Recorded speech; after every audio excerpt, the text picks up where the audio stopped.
इतना सब कुछ आपने किया, मतलब टॉपर रही एक तरीके से आप सांसदों में, और उसके बाद आपको दूसरा टर्म नहीं मिला, तो क्या आपके प्लेलिस्ट में वही गाना बजता था, अच्छा सिला दिया मेरे काम का?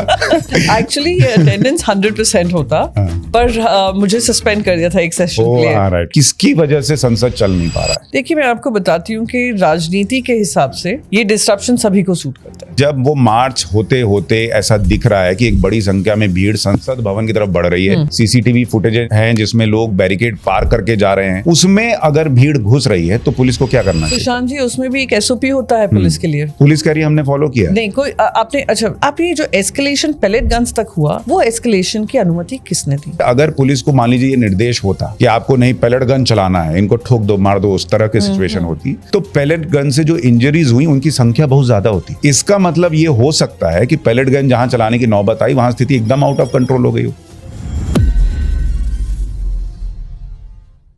अभी देखिए रांची में एक प्रोटेस्ट हो रहा है, वो भी छात्र है, वो कर रहे हैं, न गाली हो रही है, न कोई अश्लील हरकत हो रही है, न किसी की लिंचिंग हो रही है, न पुलिस वालों को मार रहे हैं। ये जंतर मंतर पे ही क्यों हुआ, ये तो हमको सोचना पड़ेगा ना। नहीं, और 20 दिन नहीं हुआ। नहीं, लिंचिंग कहाँ हुई जंतर मंतर? आप देखिए पुलिस वालों को जिस तरह से मारा है। आई एम सॉरी, लेट्स एक स्टेप बैक लेते हैं। जब आप कोई आंदोलन करें उसकी मर्यादा एक जरूरी होती है, वो छात्रों को भी समझना होगा। बिल्कुल, छात्रों को सब समझ लेना है। 15 साल की बच्ची को भी समझ लेना है क्या करना चाहिए, पर हमारी सरकार को कुछ नहीं समझना है। सरकार समझी तभी तो इस्तीफा हुआ। क्या समझी है? तो इस्तीफा कैसे?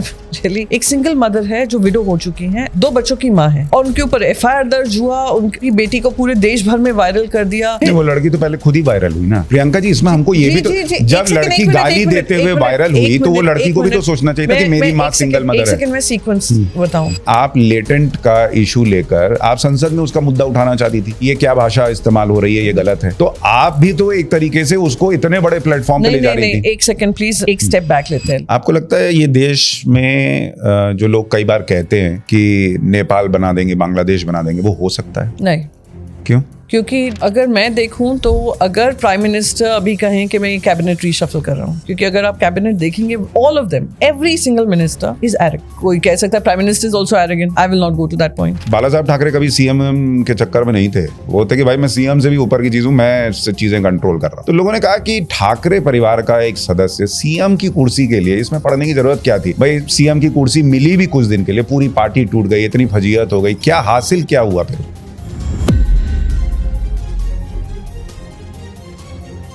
तो क्या आपका वो 2.5 साल इतना इंपॉर्टेंट बन गया कि आपने हमारी पार्टी तोड़ ली, सब तोड़ लिया? आप 5 साल रुक जाते, हो सकता है गलतियां हमसे ही हो जाती। नहीं, लेकिन इसका उल्टा भी है। लोग ये भी कहते हैं कि आपके लिए वो कुर्सी इतनी इंपॉर्टेंट हो गई कि आप कांग्रेस के साथ चले गए। जो अलायंस पार्टनर है वो करे, उनके तो कोई स्टैंडर्ड्स ही नहीं, क्योंकि हम तो उसको चाणक्य नीति बता देते हैं। सवाल तो बीजेपी वाले खुद बीजेपी से पूछ रहे, बीजेपी लीडरशिप से, कि हमने जो 20 साल जूते चटकाए, मेहनत की, लाठियां खाई, भारतीय जनता पार्टी ने वायलेंस देखा वेस्ट बंगाल में, जो वो लोग बताते हैं हमारे लोग मरे, वो सब एक तरफ हो गया। जैसे ही आप जीते, आप इन लोगों को हमारी तरफ ले आए। नहीं, आप ऑप्शन नहीं ढूंढ रही। मैं कह रहा हूँ पिताजी ने आपके कहा कि जो मिला फिर आगे बढ़ो, और आप आगे बढ़ी और देखी कि बीजेपी की गाड़ी लगी हुई है।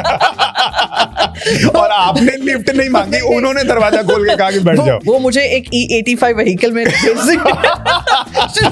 आगे ही ना बढ़े। जब आप पीएम से मिली, ये जो 2-3 आपके इंटरेक्शन है, कोई ऐसी चीज जो आपको लगा कि पीएम को लेकर आपका एक मिसकंसेप्शन था जो टूटा, कि नहीं ये आदमी वैसा नहीं है? आई थिंक सबसे पहले तो वही कि आपके हिसाब से SC ST को जो रिजर्वेशन मिल रहा है उसमें क्रीमी लेयर होना चाहिए?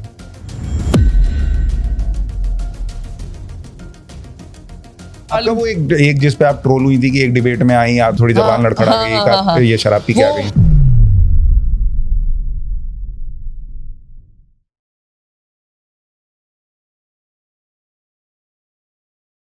नमस्कार, हमारे इस खास show top angle with Sushant Sinha में आपका बहुत स्वागत है।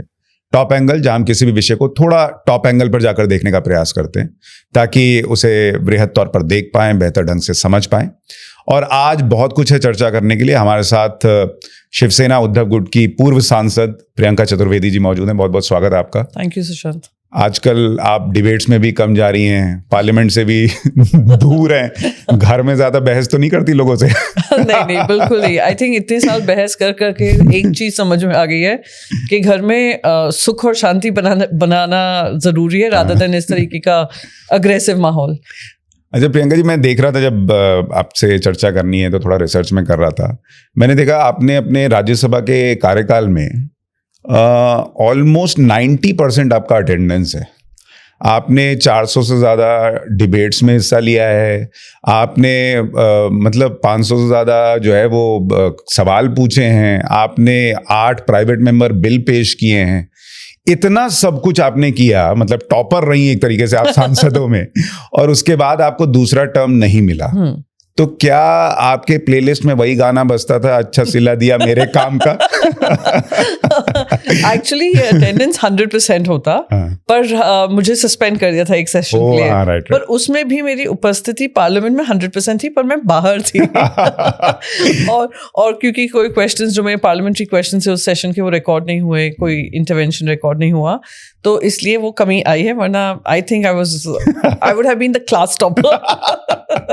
और अच्छा सिला दिया वो तो वो जनता ने दिया हमारी पार्टी को, उस वजह से मुझे वो खामियाजा भुगतना पड़ा। लेकिन आपको लगा था आपको एक चांस और मिलेगा शायद? देखिए, मैं बहुत क्लियर हो गई थी जब 2024 के रिजल्ट आए थे, तभी मैं बहुत स्पष्ट हो गया था मेरे माइंड में कि ये वापस नहीं होना है। पर मुझे ये भी पता था कि मुझे जो एक टर्म भी मिला है, मैं उसमें अपना पूरा जो, आप सोचिए कि एक ऐसी महिला जो राजनीति से जुड़ी हुई नहीं थी, जो 30 साल के बाद, जब 30 after being reaching the age of 30 had parliament में, आई मीन राजनीति में आई थी, 2 बच्चों की माँ थी, दूर दूर तक कोई राजनीतिक वो नहीं थे परिवार में कोई, तो वो पार्लियामेंट में आ जाए तो आप समझ सकते हैं एक देश जिसमें 1.4 बिलियन पीपल हैं और मैं उसमें अपनी एक जगह बना लूँ, तो मेरा क्लैरिटी बहुत था, क्लैरिटी ऑफ पर्पस बहुत क्लियर था कि ये मुझे I have to make it the best the 6 years that I do. और वो जो भी इश्यूज उठाऊंगी मैं जनता से जुड़े हुए इश्यूज उठाऊंगी, और इसलिए शायद जब मैं मेरा फेयरवेल स्पीच हुआ वो वायरल भी इतना हो गया, तो आई थिंक 6 साल भी बहुत होता है। टर्म की लड़ाई नहीं थी मेरी लड़ाई जनता की आवाज़ थी जो मैंने पार्लियामेंट के माध्यम से पेश की। अच्छा, अभी जब आप संसद से बाहर हैं और अब आप जब संसद में जो हो रहा है उसको देखती हैं, तो आप तो चूंकि अंदर क्या होता है कैसे होता है सब समझती हैं, देखती हैं। हमारे दर्शकों के लिए समझाइए कि जब ये दिखता है कि भाई ऑपोजिशन जो है वो संसद चलने नहीं दे रहा, सरकार पे भी सवाल होता है कि भाई अगर गृह मंत्री का जवाब मांगा जा रहा है तो आके दे ही दें जवाब, तो क्या हो जाएगा। आपको एज अ ऑडियंस बाहर से क्या लगता है कि किसकी वजह से संसद चल नहीं पा रहा है? देखिए, मैं आपको बताती हूँ कि राजनीति के हिसाब से ये डिस्ट्रप्शन सभी को सूट करता है। राजनीति क्यों? क्योंकि सत्ता पक्ष कह सकता है कि देखिए ये लोग सदन नहीं चलने दे रहे हैं, पर जवाबदेही से बच जाता है। और दूसरी तरफ विपक्ष कह सकता है कि देखिए हम ये मुद्दा उठाना चाह रहे थे, सरकार मानी नहीं। और पार्लियामेंट का चलने का काम जो होता है वो सत्ता पक्ष का ही होता है। पार्लियामेंट्री अफेयर्स मिनिस्टर जो होते हैं वो डिस्कशन करते हैं, फिर बिजनेस एडवाइजरी कमेटी होती है। बिजनेस एडवाइजरी कमेटी में सारे पक्षों के जो फ्लोर लीडर्स होते हैं वो आते हैं, डिस्कशन होता है कितने घंटे पे कौन सी चर्चा होनी है, कौन से बिल पेश होंगे उस हफ्ते, और चर्चा कितने देर की होगी, किस पार्टी को कितना समय मिलेगा, ये सब डिस्कशन होता है। और फिर जैसे ही बाहर आते हैं फिर से वो गतिरोध शुरू हो जाता है। तो वो क्यों होता है? अंदर सब सेट हो गया, बाहर आके जो है गतिरोध हो गया। क्योंकि बार बार वो चीजें उसी पे अटक जाती हैं। अंदर शायद पार्लियामेंट्री अफेयर्स मिनिस्टर कह देंगे कि हाँ मैं कोशिश करूंगा कि अमित शाह जी इसमें आए या कोई आए जिसकी भी मांग है, या हम बात करेंगे, हम अपनी पार्टी वालों से भी जाकर पूछेंगे कि इस बिल पे चर्चा, क्योंकि विपक्ष की मांगे हो सकती है, ये नहीं हो सकती। फिर भी झगड़ा हो जाता है कि स्पेशल मेंशंस में आई मीन कोई शॉर्ट ड्यूरेशन डिस्कशन होगा या लंबा ड्रॉन आउट डिस्कशन होगा, क्या मंत्री का जवाब होगा या नहीं होगा at the end of it. तो इस सारे में फिर चीजें अटक जाती हैं। नहीं, जैसे एक चीज जो ऑपोजिशन को लेकर सवाल उठता है, जैसे कि कहा जाता है ऑपोजिशन गोल पोस्ट चेंज कर रहा है। जैसे राहुल गांधी ने पहले कहा कि धर्मेंद्र प्रधान का इस्तीफा होगा तभी चर्चा होगी, फिर जब इस्तीफा हो गया तो उन्होंने कहा कि अमित शाह का जवाब होगा तब जो है चर्चा आगे बढ़ेगी। जबकि कई लोगों का ये कहना था कि जो बिल आ रहा है कि आप कैसे एजुकेशन सिस्टम को बेटर करें या एग्जामिनेशन सिस्टम को बेटर करें, उसमें अमित शाह का रोल नहीं है। उसमें एजुकेशन मिनिस्टर को बोलना है या उससे जुड़े हुए जो लोग हैं उनको बोलना है, आप चर्चा कीजिए, जब अमित शाह की बारी आएगी तो अमित शाह भी बोल देंगे। क्या राहुल गांधी या ऑपोजिशन अगर जिद छोड़े तो उसके पास बेहतर मौका है सरकार को घेरने का? एक्चुअली ये जिद नहीं है, आप समझिए, ये अगर धर्मेंद्र प्रधान जी का इस्तीफा उस तरीके के लाठी चार्ज के बाद, पैलेट गन्स चलाने के बाद, बिहार में AK-47 चलने के बाद नहीं होता, उससे पहले ही कर दिया होता तो शायद ये मांग भी नहीं होती। आज इतना वायलेंस हमारे दिल्ली के स्ट्रीट्स पे हुआ, उसके चलते सवाल ये उठता है कि चलिए वो तो इस्तीफा हो गया, पर जो स्टूडेंट्स अब तक लगातार इतना पीसफुली प्रोटेस्ट कर रहे थे, कोई हिंसा नहीं थी। जैसे ही दिल्ली पुलिस उसमें घुसती है, पहले तो सोनम वांगचुक जी को उठाकर जाते हैं अर्ली मॉर्निंग, और दूसरे दिन ये स्टूडेंट प्रोटेस्ट में, जब आपको पता था, एक हफ्ते तक आपको पता था कि मॉनसून सेशन के पहले दिन ये प्रोटेस्ट होने वाला है, आप चर्चा पहले ही कर लेते, डिफ्यूज कर लेते सिचुएशन। ये सिचुएशन बढ़ी, दिल्ली पुलिस के इंचार्ज को बदला, उसी के next day early morning Sonam Wangchuk ji पे हुआ, फिर पैलेट गन्स चली, पैलेट गन्स और निहत्ते बच्चे, आप उसमें कहते हैं एंटी इंडिया एलिमेंट्स थे, डीप स्टेट एलिमेंट्स थे, पता नहीं क्या क्या उन्होंने कहा। कोई एक ऐसा बंदा नहीं मिला जो इस तरीके का था। हाँ, लेकिन उसमें प्रियंका जी 2-3 पक्ष हैं जिस पे हमें चर्चा करनी चाहिए, जो कि आप ये मुद्दा उठा रही हैं, कि एक तो ये था कि सरकार पहले बात कर लेती, ये तो अभी मोहन भागवत जी ने भी कहा कि आप पहले बात कर लेते, चीजें डिफ्यूज कर लेते, अचानक से पार्लियामेंट सेशन के वक्त ये चीजें हो रही हैं तो चीजें आउट ऑफ हैंड हो गई। लेकिन उसमें दूसरा पक्ष ये है कि जो मार्च निकला, अभिजीत दीपके या कॉकरोच जनता पार्टी जो वो आंदोलन कर रहे थे, उन्होंने उस मार्च के लिए परमिशन लेना भी जरूरी नहीं समझा। एक रिक्वेस्ट होती है ना कि आप रिक्वेस्ट लगाएंगे कि भाई हम जा रहे हैं संसद की तरफ, उन्होंने वो रिक्वेस्ट तक नहीं लगाई। तो एक तो गलती उन्होंने भी की। दूसरा कि जो एक बेसिक सा प्रश्न पूछा जा रहा है कि अगर इतने हजारों की भीड़, मान लीजिए चलते पार्लियामेंट के सेशन के तरफ के बीच में अगर पार्लियामेंट की तरफ जा रही है, तो पुलिस को क्या करना चाहिए था फिर? तो सबसे पहले तो उन्हें परमिशन लिया नहीं लिया एक तरफ, आपके पास सोशल मीडिया, डिजिटल प्लेटफॉर्म से सारे माध्यम है, राइट, आपको सबको पता था ये होने वाला है। Permission is a technical issue, let's not confuse it कि सेंटिमेंट क्या बन रहा था। सेंटिमेंट था, मीडिया में चल रहा था, रोज आप लोग भी चर्चा कर रहे थे, सबको पता था पार्लियामेंट के पहले सेशन पे संसद चलो वाला कार्यक्रम हो रहा है। सोनम वांगचुक जी अपने प्लेटफॉर्म से बोल रहे थे, ये कॉकरोच जनता पार्टी कर रही थी और बाकी स्टूडेंट यूनियन कर रहे थे।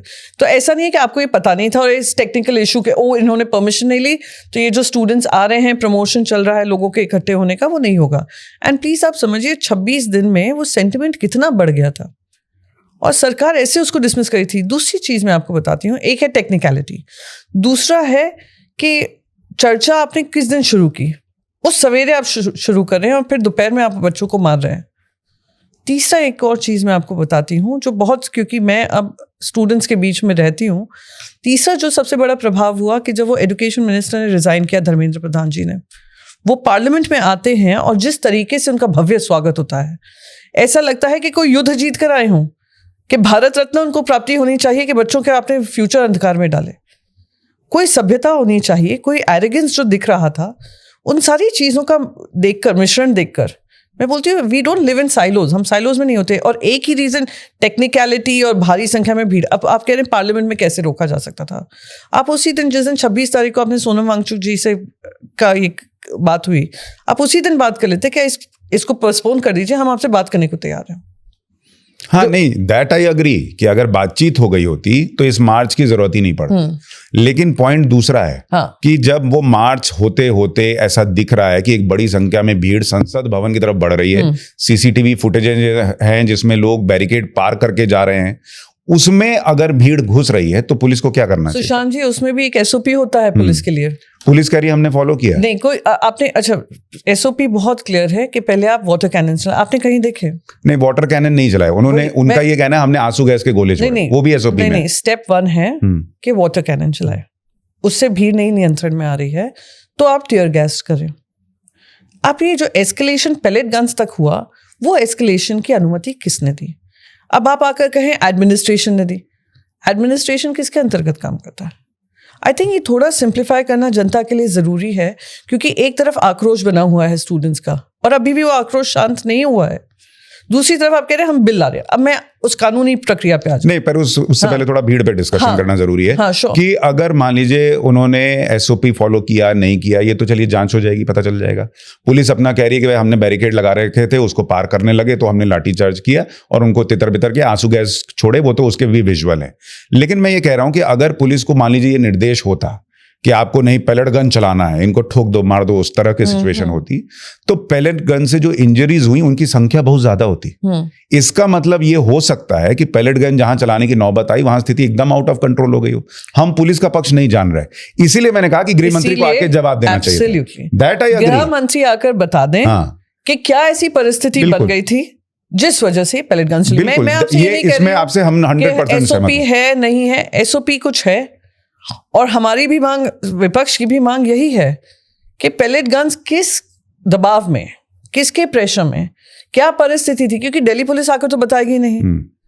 दिल्ली पुलिस जो अभी सुन रही है, उनके भी लोगों को वो इंजरी हुई है, तो रैपिड एक्शन फोर्स के लोगों को इंजरी हुई है। तो ये जो कन्फ्रंटेशन का माहौल था, किसने बनाया? और कन्फ्रंटेशन जब हुआ, जिस तरीके से हुआ, उसका जिम्मेदार कौन? तो मैंने बार बार जब उसमें जिम्मेदारी फिर हमको प्रियंका जी दोनों तरफ तय करनी पड़ेगी। देखिए, अगर मैं ये कह रहा हूं, अभी देखिए रांची में एक प्रोटेस्ट हो रहा है, वो भी छात्र है, वो कर रहे हैं, ना गाली हो रही है, ना कोई अश्लील हरकत हो रही है, ना किसी की लिंचिंग हो रही है, ना पुलिस वालों को मार रहे हैं। ये जंतर मंतर पे ही क्यों हुआ, ये तो हमको सोचना पड़ेगा ना। नहीं। और 20 दिन नहीं हुआ। नहीं, लिंचिंग कहाँ हुई जंतर मंतर? आप देखिए पुलिस वालों को जिस तरह से मारा है। आई एम सॉरी, लेट्स एक स्टेप बैक लेते हैं। कन्फ्रंटेशन हुआ है क्योंकि उन्होंने कार्यक्रम किया जिसमें हजारों की तादाद में लोग हैं। मैं आपको बता नहीं सकती सुशांत, मुंबई में भी जो बच्चे थे वो जंतर मंतर तक पहुंच गए थे। हर घर में यही हो रहा था कि हमें वहां पर पहुंचना है। तो आप सेंटिमेंट प्लीज समझिए स्टूडेंट्स का। अब रही झारखंड की बात, वो कन्फ्रंटेशन का सिचुएशन नहीं आया है, वो फास्ट कर रहे हैं। अब जाकर बातचीत शुरू हुई है। उन्होंने स्टूडेंट्स का जो मूवमेंट है वो एक तबके का है, जेपीएससी से रिलेटेड है, और वो सरकार है, और उसमें पेपर लीक से ज्यादा पेपर करप्शन की बात है कि कुछ लोग जो हैं वो करप्ट होकर पैसे देकर लेकर लेन देन कर एग्जाम्स पास हो रहे हैं। सो उसका है, तो स्केल दोनों की अलग अलग हो। नहीं, लेकिन प्रियंका जी अगर आप गौर करें, मैं आपको इसलिए कह रहा हूं कि जब ये जंतर मंतर पे आंदोलन चल रहा था और 20 तारीख को जो हुआ उसके 2 दिन हटा देते हैं, और उसके पहले के अगर आप दिन देखेंगे तो मुझे ध्यान है कि कॉकरोच जनता पार्टी के लोगों के स्टेटमेंट थे कि मुझे ये नहीं समझ में आ रहा कि पब्लिक क्यों नहीं आ रही, हम यहाँ बैठे हैं, छात्र क्यों नहीं आ रहे। और विजेता का ये वीडियो था जो कॉकरोच जनता पार्टी के थे, बाद में उनको हटा दिया गया, कि सरकार कोई हमको रास्ता क्यों नहीं दे रही कि हम सोनम वांगचुक का अनशन तोड़वाएं, इतने दिन से जो है ये बैठे हुए। तो अगर आप देखेंगे तो 17-18 दिन वहां पब्लिक नहीं थी। अगर ये छात्रों का गुस्सा था, अगर हजारों लोगों में इतना गुस्सा था, तो वो 17-18 दिन होता। कॉकरोच जनता पार्टी कह रही थी कि भीड़ नहीं था। लास्ट 2 दिन जो हुआ, अगर मैं कह रहा हूं लास्ट 2 दिन भी हुआ कि चलिए छात्र आ गए, मैं कह रहा हूं छात्रों का व्यवहार जो था उस पर भी चर्चा करनी चाहिए और पुलिस पे भी कीजिए। मैं आपको 10 चीजें कह रही हूँ। छात्रों को एक दिन मिल गया था कि हम सबको इस दिन इकट्ठा होना है, ठीक है। छात्रों को आना जाना बना था, कम भीड़ है, कैसे भीड़ है, पर सबको पता था एक दिन को हम सबको एकजुट होकर पहुंचना है। मुंबई में भी जो बच्चे यूजुअली प्रोटेस्ट पे नहीं उतरते हैं, मुंबई में भी हजारों की तादाद में बच्चे हैं मुंबई की सड़कों पे। जो जंतर मंतर नहीं पहुंच पाए वो मुंबई की सड़कों पे, उनके पेरेंट्स आए, उनके ग्रैंड पेरेंट्स आए।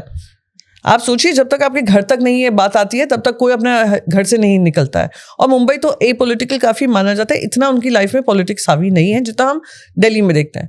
मेरे कहने का मतलब है, don't dismiss it just because 17 दिन लोग नहीं आ रहे थे। और एक और सेंटिमेंट है, सोनम वांगचुक जी, चाहे we dismiss him not dismiss him, उनके ऊपर आरोप लगाए प्रति आरोप लगाए, उनकी एक स्टैंडिंग है। उनको जिस तरीके से उठाकर लेकर गए उससे आक्रोश और बढ़ा। नहीं, उसमें एक चीज और हुई, मैं आपको बताता हूं, जो कि बीजेपी ने गलती की। और वो गलती क्या थी कि इस दौरान में सोनम वांगचुक को एंटी नेशनल बताया जाने लगा सोशल मीडिया पे। भाई अगर वो एंटी नेशनल है तो बाहर क्या कर रहे थे, और अगर एंटी नेशनल थे तो बाद में आपके मंत्री जाके पानी क्यों पिला रहे थे।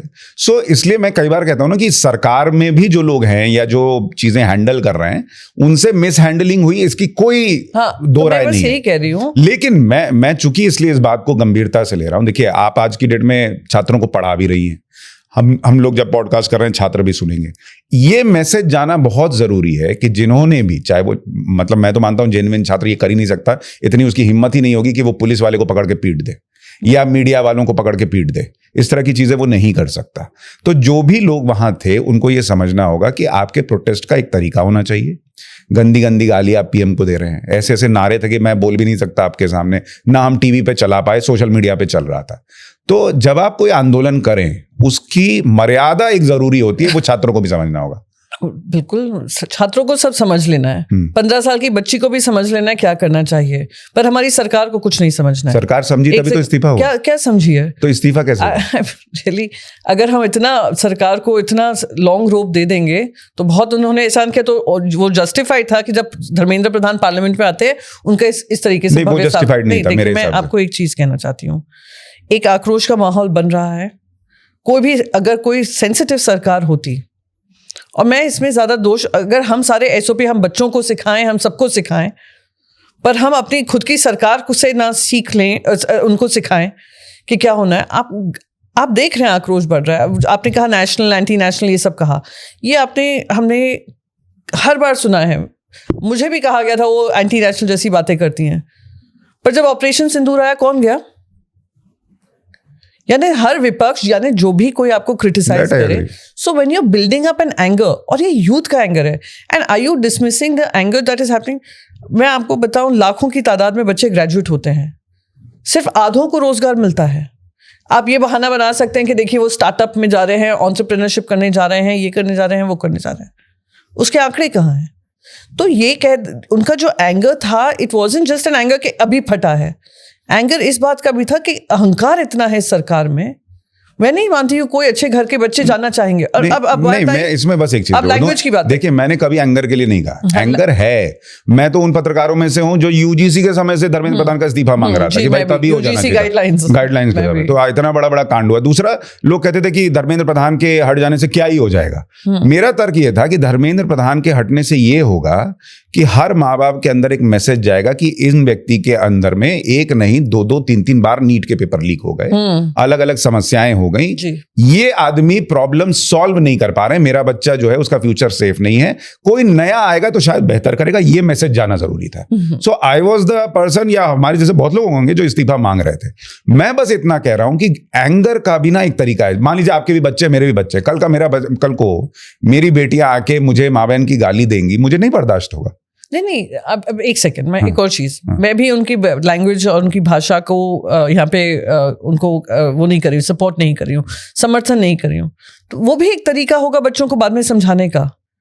हर कैंपस पे हो सकता है हर पेरेंट अपने बच्चों को समझाएगा, पर उनके ऊपर भी आप ये सोचिए, 15 साल की बच्ची पे 0 FIR, एक ही लड़की को आपने टारगेट किया, 15 साल की निकली। उनकी मदर कौन है? एक सिंगल मदर है जो विडो हो चुकी हैं, इकलौती हैं जो घर का देख रेख कर रही है, 2 बच्चों की माँ है, और उनके ऊपर FIR दर्ज हुआ, उनकी पूरी बेटी को पूरे देश भर में वायरल कर दिया।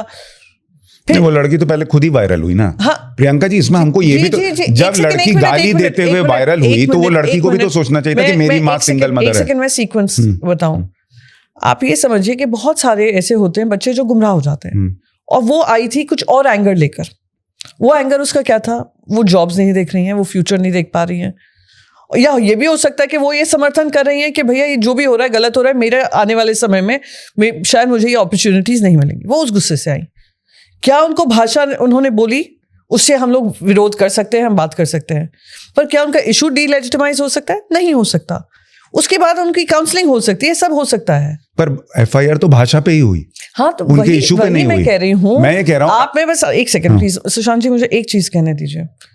आज लेट्स से मेरा बेटा, मैंने उसको बड़े नाजों से पाला है, पोसा है, सब किया है, उसको बेटी को भी ले लीजिए, चलिए मेरी बेटी, उसको मैं उसकी लैंग्वेज मिसयूज हो जाती है, कुछ उससे गलती हो जाती है, वो गलती के चलते देश भर उसको जज कर रहा है, और मुझे वो मौका नहीं दे रहा है कि मैं अपनी बेटी को समझाऊं कि ये गलत हुआ है। वो पूरा देश ये नहीं देख रहा है उस लड़की की क्या मेंटल कंडीशन होगी, किस सर्कमस्टांसेस में उसने क्या बोल दिया, और उसके पास पूरा का पूरा अगर स्टेट मशीनरी उस पर ऊपर हावी हो जाती है, तो आप कोर्स करेक्शन नहीं कर रहे हैं, आप बच्चों को और पुश कर रहे हैं। प्लीज अंडरस्टैंड, मैं आपको एज अ मदर बोल रही हूँ। मुझे उसकी भाषा पे मैंने एक वीडियो भी बनाया उस पर। क्या उसकी भाषा गलत थी? बिल्कुल गलत थी, बिल्कुल गलत थी। और हो सकता है कभी मेरे बच्चे से भी अगर हो जाए और वो कुछ ऐसी गलती कर बैठे, तो एज अ मदर मैं चाहूंगी मैं उसको करेक्ट करूं। कहीं मुझ में कमी रह गई होगी, या बच्चे को संस्कार देने में कमी रह गई होगी, या कुछ ऐसा कारण हुआ होगा where he just totally snapped and led to this problem। दूसरी एक और चीज बताती हूँ, मैं इसमें थोड़ा सा जोड़ दूं, बस एक लास्ट चीज। सुशांत जी, अगर आप आजकल का कंटेंट भी देखेंगे, जो नॉर्मलाइज हो गया है स्टैंड अप कॉमेडी के नाम से लैंग्वेज की भाषा का इस्तेमाल करना. Lots of children are consuming it, young minds are consuming it. They think this is language. Right? The societies that we are living in बड़ी interconnected है. हमारे ज़माने में ये मोबाइल फोन्स ये सब नहीं होते थे. यहाँ पर है, हमें ये समझना होगा. हमें उनको जज नहीं करना है, हमें उनको रास्ता दिखाना है. मैं इसमें 2-3 चीजें जोड़ रहा हूँ. एक तो मैं कहीं से भी नहीं कह रहा कि छात्रों का इशू गलत था. परफेक्ट इशू था कि भाई आप लैंग्वेज पे, हम लोग लैंग्वेज पे अटक गए हैं. हाँ नहीं, मैं उसमें बस एक चीज जोड़ रहा हूँ कि अगर छात्रों का गुस्सा है उनके इशू को लेकर, तो इस देश में भी लाखों करोड़ों लोग हैं जो नरेंद्र मोदी को पसंद करते हैं. ठीक है, उनका इशू था कि भाई क्यों गाली दिया, देश को गाली क्यों दिया, सेना को गाली क्यों दिया. तो उन्होंने उस लड़की की लिंचिंग तो नहीं की, उन्होंने एक कानूनी तरीका अपनाया कि एफआईआर कर दी. बाद में जब इतना सब कुछ हो गया तो उन्होंने एफआईआर वापस भी ले ली. मैं इसमें अच्छा एक बात बताइए प्रियंका जी, आप लेटेंट का इशू लेकर आप संसद में उसका मुद्दा उठाना चाहती थी कि ये क्या भाषा इस्तेमाल हो रही है, ये गलत है. तो आप भी तो एक तरीके से उसको इतने बड़े प्लेटफॉर्म पे ले जा रही थी. एक सेकंड प्लीज, एक स्टेप बैक लेते हैं. लेटेंट के बारे में बात करते हैं. लेटेंट को लेकर 2 चीजें कही गई थी जहां परिवार को कि आई वांट टू, कुछ रणवीर अलाहाबादिया ने कहा, उनने कहा, ऑडियंस ने देखा. मैंने कहा कि हमें ये जो सोशल मीडिया पे है बात कर लेते हैं, इनको बच्चों को बताना पड़ेगा कि अगर आप कंटेंट क्रिएटर इकोनॉमी में आ रहे हैं तो जैसे जो भी इकोनॉमिक कंट्रीब्यूशन देश में करता है उनके डूज एंड डोंट्स होते हैं. राइट? मैं अभी भी बार बार कहूंगी, फ्रीडम ऑफ स्पीच का दायरा होता है. आपको अच्छा लगे बुरा लगे, पर ये हमारे संविधान में है. फर्स्ट अमेंडमेंट देश में वही आया था, which is freedom of speech को कर्टेल करना. राइट? मैंने कहीं भी कोई भी प्लेटफॉर्म पे ये नहीं कहा था कि आप पूरी machinery, Assam police, Maharashtra police उनके पीछे पड़ जाए, उनको कोर्ट्स के रास्ते दिखाए. और मैं आपको एक और चीज बताती हूँ. अब उसका आउटकम क्या हुआ है? वो कोर्ट से तो फटकार खाते हैं, पर ये कुछ चुनिंदा ऐसे कॉर्पोरेट हाउसेस हैं या एडवर्टाइजिंग फर्म्स हैं या मार्केटिंग फर्म्स हैं, उनको ब्रांड एम्बेसडर्स बनाती हैं. अब आप बिग बॉस ले लीजिए, मैंने कभी लाइफ में नहीं देखा है, पर बिग बॉस भी ऐसे लोगों को ढूंढ कर लाती हैं जो I would say have there is a problematic content there, पर वो जब बाहर निकलते हैं वो सेलिब्रिटीज बन जाते हैं. तो आप अपने आइडल्स किनको बना रहे हो, ये भी हमें देखना पड़ेगा. सही बात है. सो मैं कहीं भी, और मैं और दुनिया पता है क्या है, व्यूज के चक्कर में सब पागल हो गए. वही वो जो लड़की थी प्रियंका जी, आपको पता है कि मैं फेमस हूं. हाँ, क्योंकि वो जो हमने बाद में देखा कि वो किसी सलून में जाती थी. उसका कोई नीट से लेना देना नहीं था. नहीं, नीट देखिए, और वो ऐसा भी नहीं था कि कोई एजुकेशन में थी. उसको वहां जाके ये दिखा कि 10 लोग गाली दे रहे हैं, सबके रील बन रहे हैं, मेरे भी बन जाएंगे. एक चीज ये समझ में कि सिर्फ नीट का प्रोटेस्ट है, सिर्फ नीट के छात्र आएंगे, ये भी कहना गलत है. नहीं, ये नहीं कह रहा. मैं कह रहा हूँ वो रील के चक्कर में गई थी, मुझे ऐसा लगता है. वो हो गया, गलती हो गई. मैं आपने लेटेंट का बात उठाई, मैंने लेटेंट का भी यही बार बार कहा कि क्योंकि मैं information and broadcasting and communication committee में था, आईटी कम्युनिकेशंस में थी, जिसमें इंफॉर्मेशन ब्रॉडकास्टिंग आता है, मेटी आता है. हमें ये इस पे चर्चा होनी चाहिए कि हम लोग जो कंटेंट क्रिएटर इकोनॉमी है, हम उनको ध्यान दिलाएं कि आपकी जिम्मेदारी ये नहीं है कि सिर्फ आप बोल लें, पैसे कमा लें. आपकी जिम्मेदारी ये भी है कि आप क्या कंटेंट देश भर में डाल रहे हैं. और ये तो मैं, आई एम सॉरी, आप न्यूज़ चैनल से हैं, मैं तो मेन स्ट्रीम मीडिया से बात लगातार कहा है कि न्यूज़ मीडिया नहीं रह गया, ये न्यूज़ एंटरटेनमेंट मीडिया बन गया है. क्योंकि अगर टीआरपी का चक्कर ले लीजिए, आप एडवर्टाइजर्स का चक्कर, सही में तो प्रॉब्लम है. एडवर्टाइजर्स अट्रैक्ट करने के लिए, स्पॉन्सरशिप अट्रैक्ट करने के लिए हम उन्हीं मुद्दे को उठाते हैं which do not have resonance. हम वो मुद्दे उठा बैठते हैं जो देश में और उन्माद फैलाता है. Similar challenges. So we'll have to look, and I'm saying it with all seriousness, as a parent, as someone who has served in the parliament, and beyond that, कि हम ये reinforce करें कि going viral is not everything. Let your content be so good that takes you viral. हाँ, पर ये हो नहीं रहा है. वही तो मेरा ये था कि हम लोग ये इसका डिस्कशन करें अपनी पार्लियामेंट स्टैंडिंग कमेटी में. हुआ ये कि उन्होंने, महाराष्ट्र पुलिस ने एफआईआर दर्ज कर दिया, असम पुलिस ने कर दिया, वो उनके घर पहुंच गए, वो लोग भागते फिरे, सुप्रीम कोर्ट में लगातार उनके ऊपर कुछ बातचीत हो रही है. डिस्कशन ये होना चाहिए. स्टैंडिंग कमिटीज का रोल भी ये होना चाहिए, दशा और दिशा दिखाना थ्रू देयर पॉलिसीज. पर उसमें कुछ लोग कहते हैं प्रियंका जी कि एटलीस्ट वो जो कानूनी तरीके से प्रक्रिया हुई कि एफआईआर वगैरह जो हुआ, कुछ लोगों को ये कहना कि अब देखो, अब लेटेंट में वैसी बातें नहीं हो रही. क्योंकि तो कुछ तो इम्पैक्ट हुआ, कुछ डर पैदा हुआ। नो उनको प्लेटफॉर्म भी कितना बड़ा मिल गया, फंड्स भी इतने मिल गए, what are you even saying? तो प्लेटफॉर्म भी तो डरा ना कि भाई ऐसी चीजें नहीं चलेंगी। आप सोचिए, अब उनके पास पूरी लीगल टीम है उनको सैनिटाइज करने के लिए। मैं कहती हूँ आपको लीगल टीम के, यानी viral makes you controversy, virality makes you popular, थोड़ा जल्दी। That is a wrong matrix. हाँ राइट, मैं आपको बस यही कहने की कोशिश करी, वो मैट्रिक्स गलत है। बल्कि वायरल वो चीजें हो जो सच में जेन्युइन कंटेंट हो। तो ये एल्गोरिदम का जो मिसयूज हो रहा है, ये I was not blaming these children who were saying it, is the algorithm which is problematic. कि जितना हेटफुल होगा, जितना डिविसिव होगा, जितना जल्दी वायरल हो सकता है, वो सारे ही टेक फर्म्स उनको पॉपुलर कर देते हैं, वायरल कर देते हैं, और वो एल्गोरिथमिकली भी प्रमोट करते हैं। हाँ, दूसरे बेचारे को लगता है मैं अच्छा बोल रहा हूँ, मेरे व्यूज नहीं आ रहे, बस। और उसने तो गाली दी तो उसके आ गए। इस चीज का रिपल इफेक्ट होता है।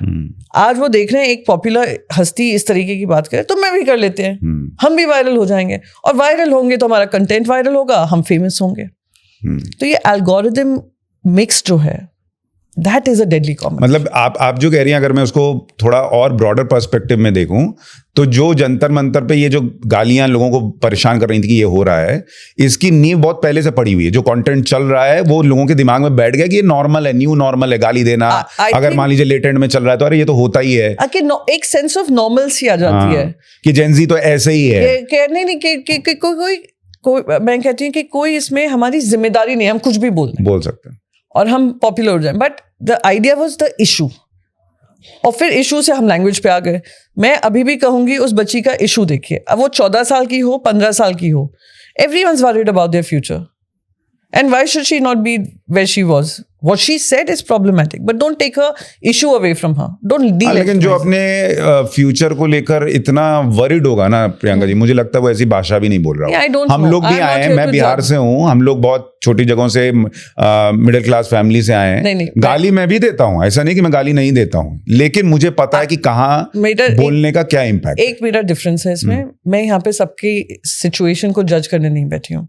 मैं हमेशा बेनिफिट ऑफ डाउट दूंगी, क्या हुआ क्यों हुआ समझने की कोशिश करूंगी, पर उसी के बेसिस पे मैं पूरे जनरेशन को ऐसे वैसे कह दूं, या अपने पर्सनल मेरी अपब्रिंगिंग क्या थी उसके आधार पे मैं सबको जज करने लग जाऊं, ये कहीं ना कहीं मैं वहां पे। प्रियंका जी, लेकिन अगर हम ये करेंगे तो कभी ये मैसेज ही नहीं जाएगा कि वो लड़की गलत थी। उस लड़की को ये लगेगा कि मैं विक्टिम थी। Absolutely not. उसको ये कभी नहीं लगना चाहिए कि वो विक्टिम थी। उसको ये लगना चाहिए कि देश में एक कानूनी प्रक्रिया है, कानून है, उसके हिसाब से चलना हो। अच्छा, फिर से मैं दोहराती हूँ, हम लोग, हमारी कानूनी प्रक्रिया है, ये आप जानते हैं, मैं जानती हूँ, इस उम्र में आकर जानती हूँ। 14 साल पे प्रियंका चतुर्वेदी क्या थी, 15 साल में प्रियंका चतुर्वेदी क्या थी, या आप क्या थे, वो मुझे नहीं पता। ये डिफरेंस है कि मैं बड़ी काम एंड कंपोज महिला थी, लाइफ लॉन्ग। अभी उग्र तो मैं राजनीति में पर what I am trying to say is learning होती है, हम उनको सिखाएं, हम बताएं कि ये रॉन्ग, गलत हुआ, पर पूरा देश पूरा सा एकदम से आ जाना, it is an overwhelming feeling also. अच्छा, ये बताइए सीजेपी पे आपकी क्या राय है? ये कॉकरोच जनता पार्टी का भविष्य आपको दिखता है? देखिए, कॉकरोच जनता पार्टी, एक मुझे इसमें एक और चीज है, एक third alternative as a pressure group खड़ा होकर इस्तीफा मांग ले देश के एजुकेशन मिनिस्टर का, और उनके 12 साल के बीजेपी के इतिहास में ये पहला बड़ा इस्तीफा हो। This a very very 3 messages मैंने अपने एक कॉलम में लिखा था। 3 मैसेजेस हैं ये इसकी राइज की वजह से। पॉलिटिकल होंगे नहीं होंगे मुझे अभी पता नहीं है। उनकी जो मांग थी वो रास्तों पे बैठ गए, वो मांग पूरी हुई है। 3 लेसन क्या है कि सरकार को जवाबदेही तय करनी पड़ेगी, सेंसिटिव होना पड़ेगा। ये सोचना कि हम सब कब्जा कर लें, ईडी, सीबीआई, मीडिया, ये वो सबको डराएं धमकाएं, ये अब चलने वाला नहीं है। अकाउंटेबिलिटी तय होगी, that's one. Second is for the opposition, कि स्टूडेंट्स प्रोटेस्ट कर रहे हैं, पर वो अगर बीजेपी से दूर हो रहे हैं, वो आपके पास नहीं आ रहे हैं, वो आपको ऐसा नहीं पता करें कि ये हमारे लिए प्रेशर ग्रुप बनेंगे, which is a problem. Please understand, अगर देश में ट्रेजरी बेंचेस और ऑपोजिशन दोनों पे ही जनता का भरोसा हटकर स्ट्रीट्स पे आ जाए, ये प्रॉब्लमैटिक है। और प्रॉब्लम सबसे बड़ी कहां पे है कि पार्लियामेंट्री डेमोक्रेसी को इस तरीके से अंडरमाइन किया गया है कि लोगों को लगेगा कि हम प्रेशर ग्रुप बनकर बाहर सड़कों पे बैठ जाएं, हम प्रेशर लगाएं और सरकार हमारी बात मान लेगी। ये 3 सीख हमें लेनी चाहिए देश के लिए। मैं आज विपक्ष में बैठकर ये नहीं बोल रही हूँ, सत्ता पक्ष के लिए नहीं बोल रही हूँ, किसी के लिए नहीं। ये बहुत इंपॉर्टेंट है। आज ये प्रेशर ग्रुप है, कल कोई और प्रेशर ग्रुप बनेगा। ये लोग राजनीतिक पक्ष बने या ना बने, पर ऐसा प्रेशर ग्रुप से पहले ही अगर पार्लियामेंट में लगातार कांग्रेस इस बात को उठा रही थी, लगातार सपा इसको उठा रही थी, लगातार महाराष्ट्र में भी नीट एग्जाम पेपर लीक के बाद टीईटी पेपर स्कैम लीक हुआ, राजस्थान में ये बात प्रॉब्लमैटिक थी ही, तो क्यों हम इसको चर्चा नहीं कर सकते हैं? क्यों सीधा जैसी विपक्ष कुछ लाता है पार्लियामेंट में आप डिसमिस कर देते हैं कि डिसरप्टिव हैं? आपको 2024 बीजेपी में कांग्रेस बन जाता है ना। अब जैसे झारखंड हो रहा है तो बीजेपी अग्रेसिव है कि देखो वहां नहीं हो रहा, अभी सेंटर में होगा तो कांग्रेस अग्रेसिव हो जाएगी। मतलब उसका सोल्यूशन निकालने पे बात ही नहीं हो रही है। वही that is the problem here कि your it happened during your time, during your government, my government, your government, my government. Question is not that. Please understand bigger responsibilities कि जो भी डिसीजन होगा थ्रू पार्लियामेंट्री प्रोसेस होगा, वो हुआ नहीं। आपको लगता है ये देश में जो लोग कई बार कहते हैं कि नेपाल बना देंगे, बांग्लादेश बना देंगे, वो हो सकता है? नहीं।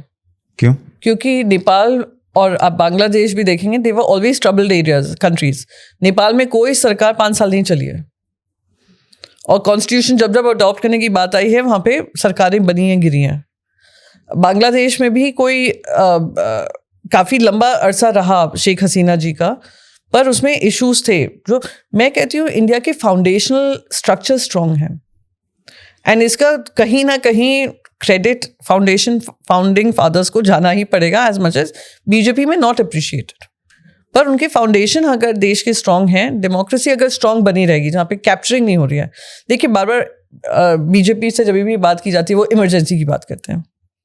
इमरजेंसी भी एक बहुत स्ट्रॉन्ग स्ट्रक्चर होने के बाद ही इमरजेंसी हटी और उनको जवाबदेही तय करनी पड़ी, उनको सरकार से बाहर किया इंदिरा गांधी जी को, और वो लड़ाई लड़ने के बाद जनता का फिर से उन्हें विश्वास जीता और वो फिर से जीत कराई। सिमिलरली ये फाउंडेशन स्ट्रांग है जिसकी वजह से डेमोक्रेसी देश में बनी रहेगी। पर अगर आप पूरा ये प्रोटेस्ट भी देख लें, कहीं भी ये नहीं कहा था कि प्रधानमंत्री का इस्तीफा हो। बहुत स्पष्ट था, इनको इस्तीफा दो और आगे बढ़ो। वो सिंबल बन गए थे ऑफ पेपर लीक्स, और वो स्टार्टिंग पॉइंट है, वो एंडिंग पॉइंट नहीं था, और वो भी सभी की मांग थी। ये एंड पॉइंट नहीं है, पर ये अकाउंटेबिलिटी तय करने की बात है। आपकी आजकल आप जेनजी को पढ़ा भी रही हैं, आपके घर में भी बच्चे हैं, आपके इन लॉज वगैरह सबको जब आप देख रही हैं, आपकी अपनी रीडिंग क्या है कि क्या पीएम मोदी को लेकर वैसा गुस्सा या रिजेंटमेंट है जैसा दिखाने का प्रयास हो रहा है, या पीएम मोदी को लेकर लोग अभी भी हैं कि नहीं मोदी जी हैं, ठीक ही काम कर रहे हैं? अगर मैं देखूं तो अगर प्राइम मिनिस्टर अभी कहें कि मैं कैबिनेट रीशफल कर रहा हूं, क्योंकि अगर आप कैबिनेट देखेंगे all of them, every single minister is arrogant. कोई कह सकता है prime minister is also arrogant, I will not go to that point. मैं कहूंगी कि टर्न अराउंड जो प्राइम मिनिस्टर ने थ्रू सेल्फी वीडियोस, मुझे पसंद आए ना आए, कंटेंट ठीक था या नहीं था, एंगर अभी भी लोगों में है, पर यह है कि प्राइम मिनिस्टर ट्राइड। अब बाकी सारे उनके नीचे जो कैबिनेट है, कहते हैं कैबिनेट का कोई पावर नहीं है, सारा पावर पीएमओ में है। तो अगर पीएमओ में है तो पर्ज भी हो सकता है, आप पूरा रीशफल कर दें, दिखाएं कि हाँ हमने सीरियसली आप लोग की बात सुनी है। जैसे एक बार गुजरात में हुआ था कि ओवरनाइट सब चेंज हो गया, राइट। तो अचानक से फिर से गुजरात की जनता कहने लगी कि नहीं, बीजेपी हमारी सुनती है, जो भी है दबाव में या जो भी है जनता उनको वोट करी है। यहाँ पर अगर कोई अभी भी सेंटिमेंट ये नहीं आया कि सरकार कुछ सीखी है, एंगर अभी भी है। फॉर एग्जाम्पल आप कहें कि अरे हम बिल ले आए, तो आपको अमेंडमेंट 2024 में भी ये बिल आया ना, और बिल एकदम इलेक्शन से पहले आया, वही पेपर लीक के चलते, यानी वो काम नहीं आया, तभी 25 में पेपर लीक हुआ, 26 में एग्जाम कैंसिल करना पड़ा, और बहुत सारे राज्यों में पेपर लीक हुए। तो आप बिल इतने रश में ले आते हैं कि फिर बाद में अमेंडमेंट करते रह जाते हैं। तो 2 साल के अंदर अंदर अमेंडमेंट हुआ, उसको आप कह रहे हैं कि हमने तो पेपर लीक का हैंडल किया। 10 से 20 साल की सजा कर लो, 30 साल की सजा कर लो, 10 करोड़ ले लो, 100 करोड़ ले लो, पर पेपर लीक माफिया ने रास्ते ढूंढ ही लिए ना एस्केप करने के। दूसरा, टास्क फोर्स की बात करें तो उससे पहले भी एक टास्क फोर्स था, उसका भी आपने इम्प्लीमेंटेशन नहीं किया। तो जनता ये भूलती नहीं है। तो ये अगर अभी तक गुस्सा, मैं कह रही हूँ गुस्सा है जनता में, उसको कैसे सरकार टर्न अराउंड करेगी, that would be for the prime minister to figure. पर आप कह रही पीएम की छवि पे गुस्सा नहीं है, लेकिन उनके नीचे जो काम हो रहा है बाय द वर्च्यू ऑफ जो कैबिनेट काम कर रहा है होगा। एंड अगर जैसे हम पार्लियामेंट में देख रहे हैं पूरा लॉक जैम लगा हुआ है, जनता भी कह रही होगी क्या है, why can the home minister come and speak. और आप सोचिए हर पेरेंट जिसका बच्चा उस दिन वहां पे था जंतर मंतर पे, जो अचानक से लाठीचार्ज हुआ। महाराष्ट्र में, मुंबई में 900 बच्चों पे एफआईआर दर्ज किए गए। 900 पीसफुल प्रोटेस्ट था, 900 बच्चों पे। आपने बहुत सारे विजुअल्स देखे होंगे जहां वो लड़की रिया ही ने पुलिस वैन को रोका। एक आपने ये भी देखा होगा पुलिस ड्राइवर कह रहे हैं कि मैं आपके ऊपर ड्रग्स का केस लगा दूंगा, जिंदगी भर जेल में जाओगे। आज हर परिवार में वो चुभा है, हर परिवार ने पुलिस एक्सेसेस देखे हैं। ये बात है कि हमारी जेनेक्स मंडल कमीशन के बाद रास्तों पे नहीं उतरी। मिलेनियल्स तो वो एंटी करप्शन के लिए जब आए थे, निर्भया के लिए आए थे, तो उनको भी वो रिकॉल होता होगा। तो मैं बस ये कहूंगी गुस्सा है, और गुस्सा आपको लगता है कैबिनेट रिशफल पीएम को करना चाहिए? मेरे ख्याल से तो कैबिनेट रिशफल से ज्यादा अकाउंटेबिलिटी तय करनी चाहिए कि what is every minister done and how people friendly are you. अगर हर चीज एरोगेंस से तुम्हें तो कुछ नहीं पता, तुम एंटी नेशनल, तुम ये हम ही सब जानते हैं, ये कहां तक चलता है? यूपी में हमने देखा है ना कि जायज था गुस्सा ना, जायज नहीं था गुस्सा, क्योंकि कोई भी ऐसा नहीं है जो कन्विक्ट हुआ करप्शन को लेकर।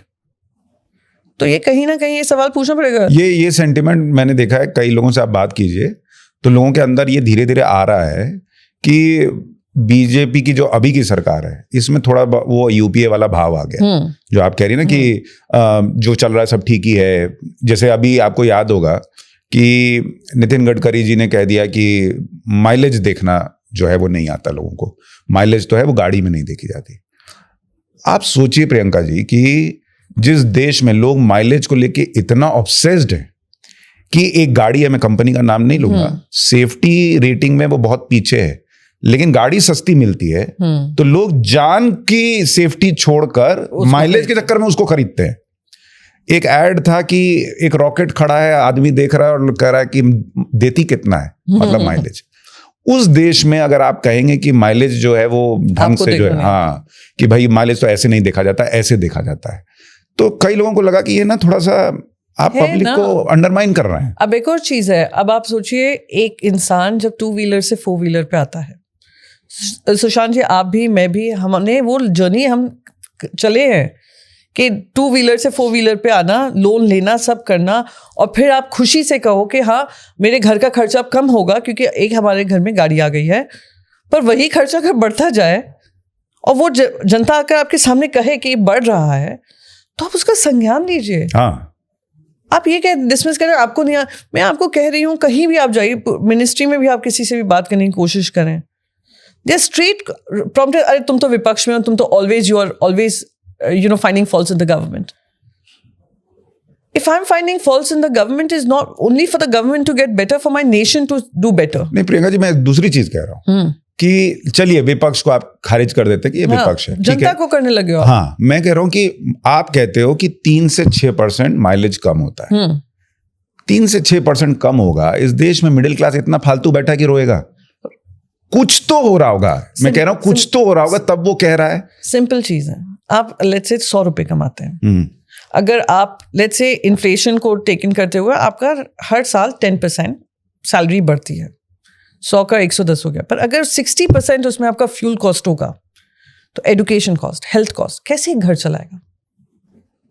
100 रुपए को वो आदमी कैसे बांटेगा? कहीं तो कॉर्नर कट करेगा ना, या तो पहले सेविंग्स में कट होगा सबसे पहले, तो या बच्चे की शिक्षा में होगा, या आपके हेल्थ में होगा। कितनी महिलाएं तो अपना हेल्थ चेकअप ही नहीं कराती हैं इस डर के मारे कि घर का खर्चा डगमगा जाएगा। They are the silent sufferers which nobody speaks about. एक फादर, एक पिता, वो कहेगा अरे अभी मैं बाद में चेकअप कर लूंगा, पर मेरे बच्चों की जो सुविधा मैं कोशिश कर रहा हूं कि अच्छी एजुकेशन मिले, वो जनरेशनल पॉवर्टी जो होती है उससे हम निकल पाए, वो अपना पेट काट लेगा एक पिता, पर अपने बच्चों के लिए करेगा। पर आप उसी घर में और प्रेशर डालकर ये कहोगे कि तुम्हें कुछ नहीं पता है, हमें सब पता है और हम ये तुम्हारे भले के लिए कर रहे हैं, ये कहां तक सही है?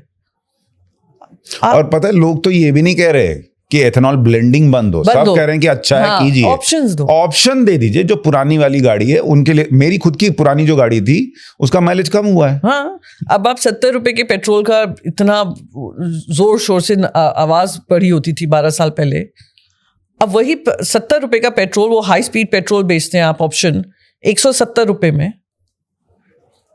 What is the logic even? चलो आप इथेनॉल ब्लेंडिंग करो, अगेन मैं बार बार कह रही हूँ, none of the countrymen are opposing this.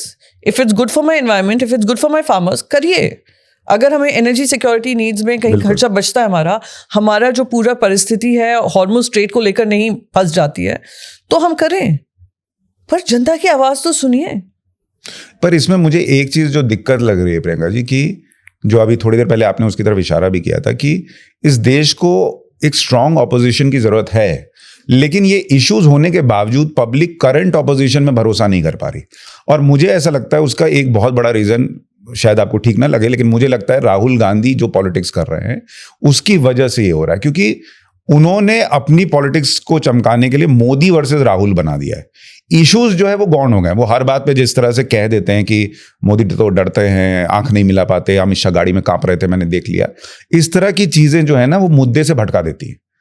नहीं, राहुल गांधी जी का एक स्टाइल है, कंसिस्टेंट स्टाइल रहा है, यहाँ वहाँ वो भटके नहीं है। भटके इन द सेंस कि उन्होंने किसी इशू को डाइल्यूट किया हो या करप्शन के मुद्दे को लेकर वो यहाँ से उन्होंने अपना स्टांस चेंज कर लिया हो।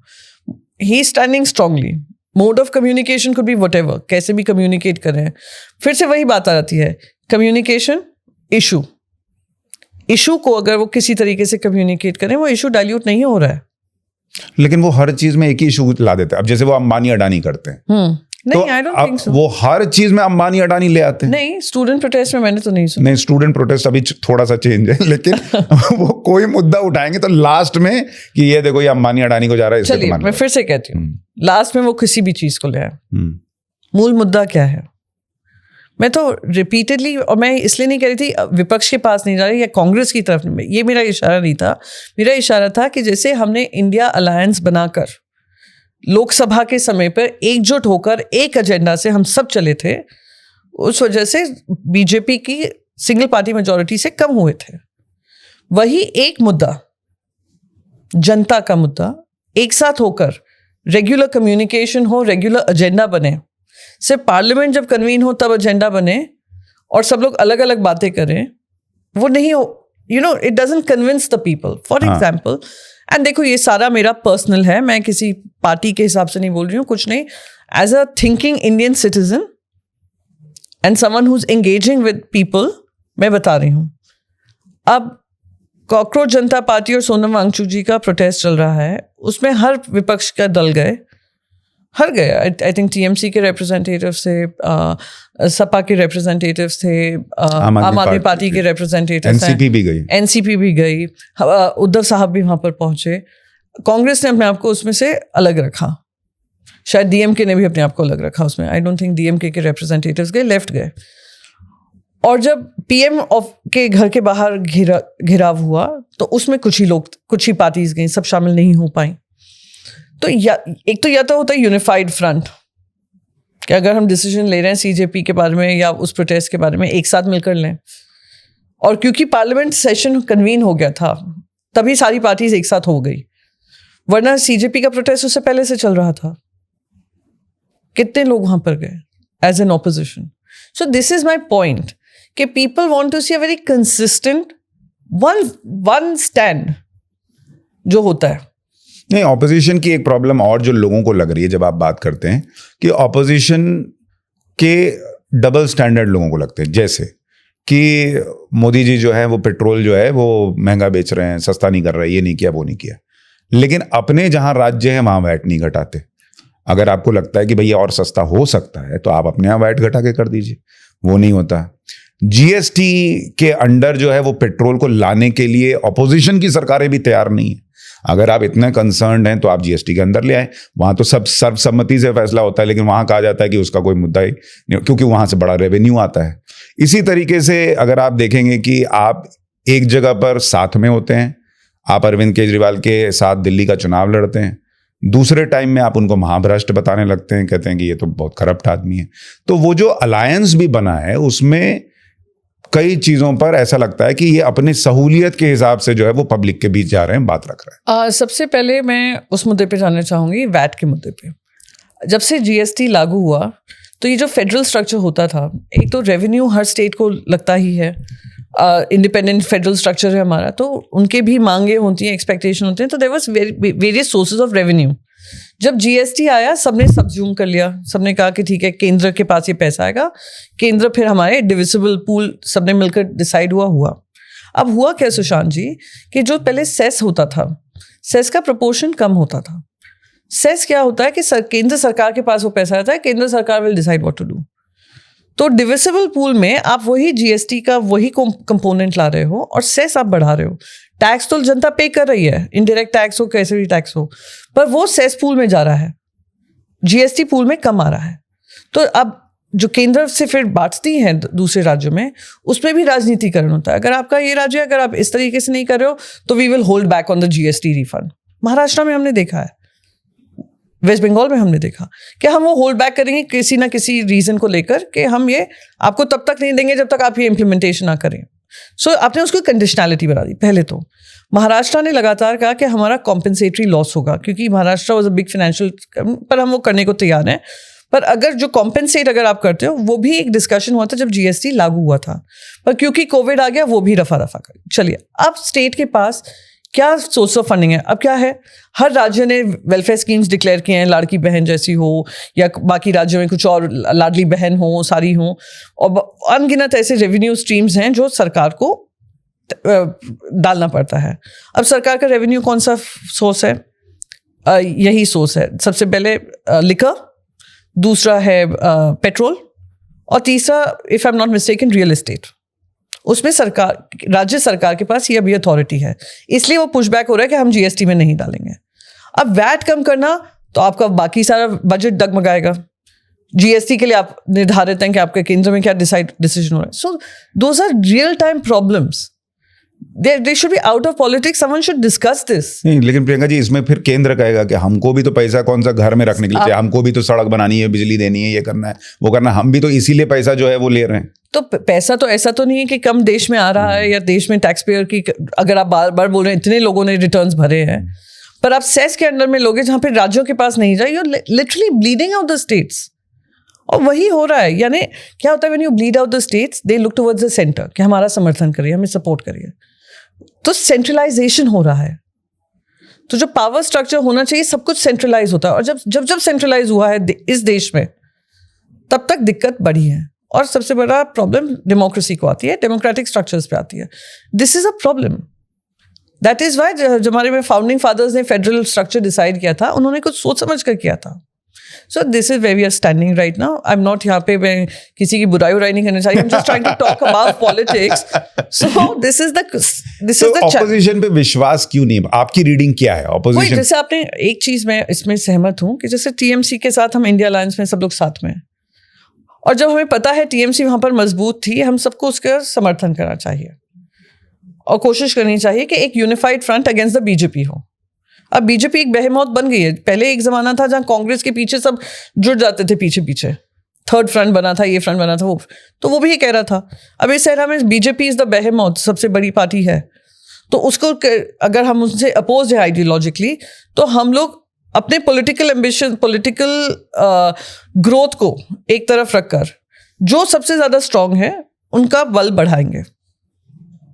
वेस्ट बंगाल का हुआ, बिहार में हमने चीफ मिनिस्टर डिक्लेयर करते करते देरी कर दी।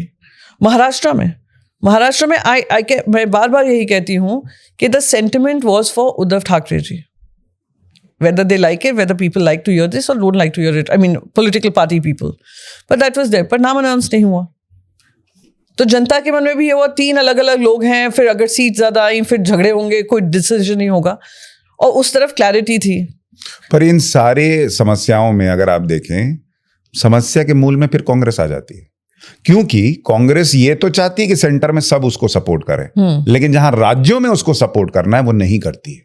बंगाल में किया, महाराष्ट्र में उद्धव जी का नाम सामने नहीं किया, बिहार में जो स्थिति है, तो कांग्रेस भी पलटकर फिर ये कहेगी कि आम आदमी पार्टी को हरियाणा नहीं लड़ना चाहिए था। You know, so these are problems and this is something which can be solved. What is a bigger, सबसे बड़ी प्रॉब्लम क्या है हमारी? सबसे बड़ी प्रॉब्लम है कि हम जनता का विश्वास जीते, एक मजबूत विकल्प बने। वो मजबूत विकल्प तब होगा जब हम लोग सब एक कॉमन एजेंडा के अनुसार कि जहां राज्य में कांग्रेस स्ट्रांग है और बीजेपी को लड़ाई दे सकती है, प्लीज उसमें इंटरफेयर मत करो, और जहां जहां कोई और पार्टी स्ट्रांग है आप उसमें इंटरफेयर मत करो। That mutual respect.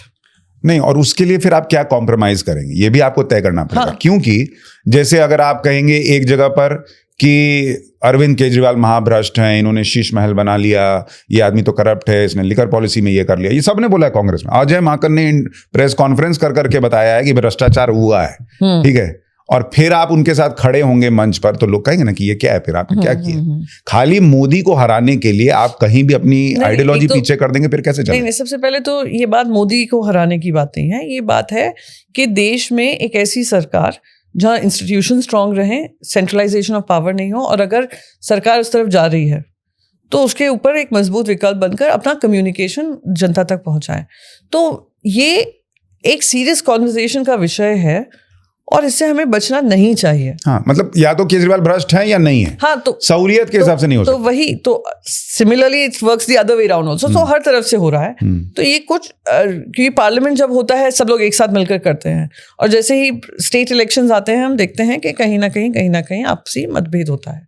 जैसे आपकी पार्टी में उद्धव ठाकरे पे जो एक आरोप लगता है कि उन्होंने सीएम की कुर्सी पाने के लिए सालों का अलायंस तोड़ दिया, तो वो भी वही चीज है जैसे कहा जाता है। मतलब आप चूंकि आप बेहतर बताएंगी, मैं इस पे आना चाह रहा था कि उस वक्त हुआ क्या था, आपकी अपनी अंदर की रीडिंग या जो जानकारी आपको है पार्टी में रहते हुए कि क्या थी वो स्थिति? देखिए, बहुत क्लियर था हमारा, हम भी नहीं अलायंस तोड़ना चाह रहे थे भारतीय जनता पार्टी के साथ।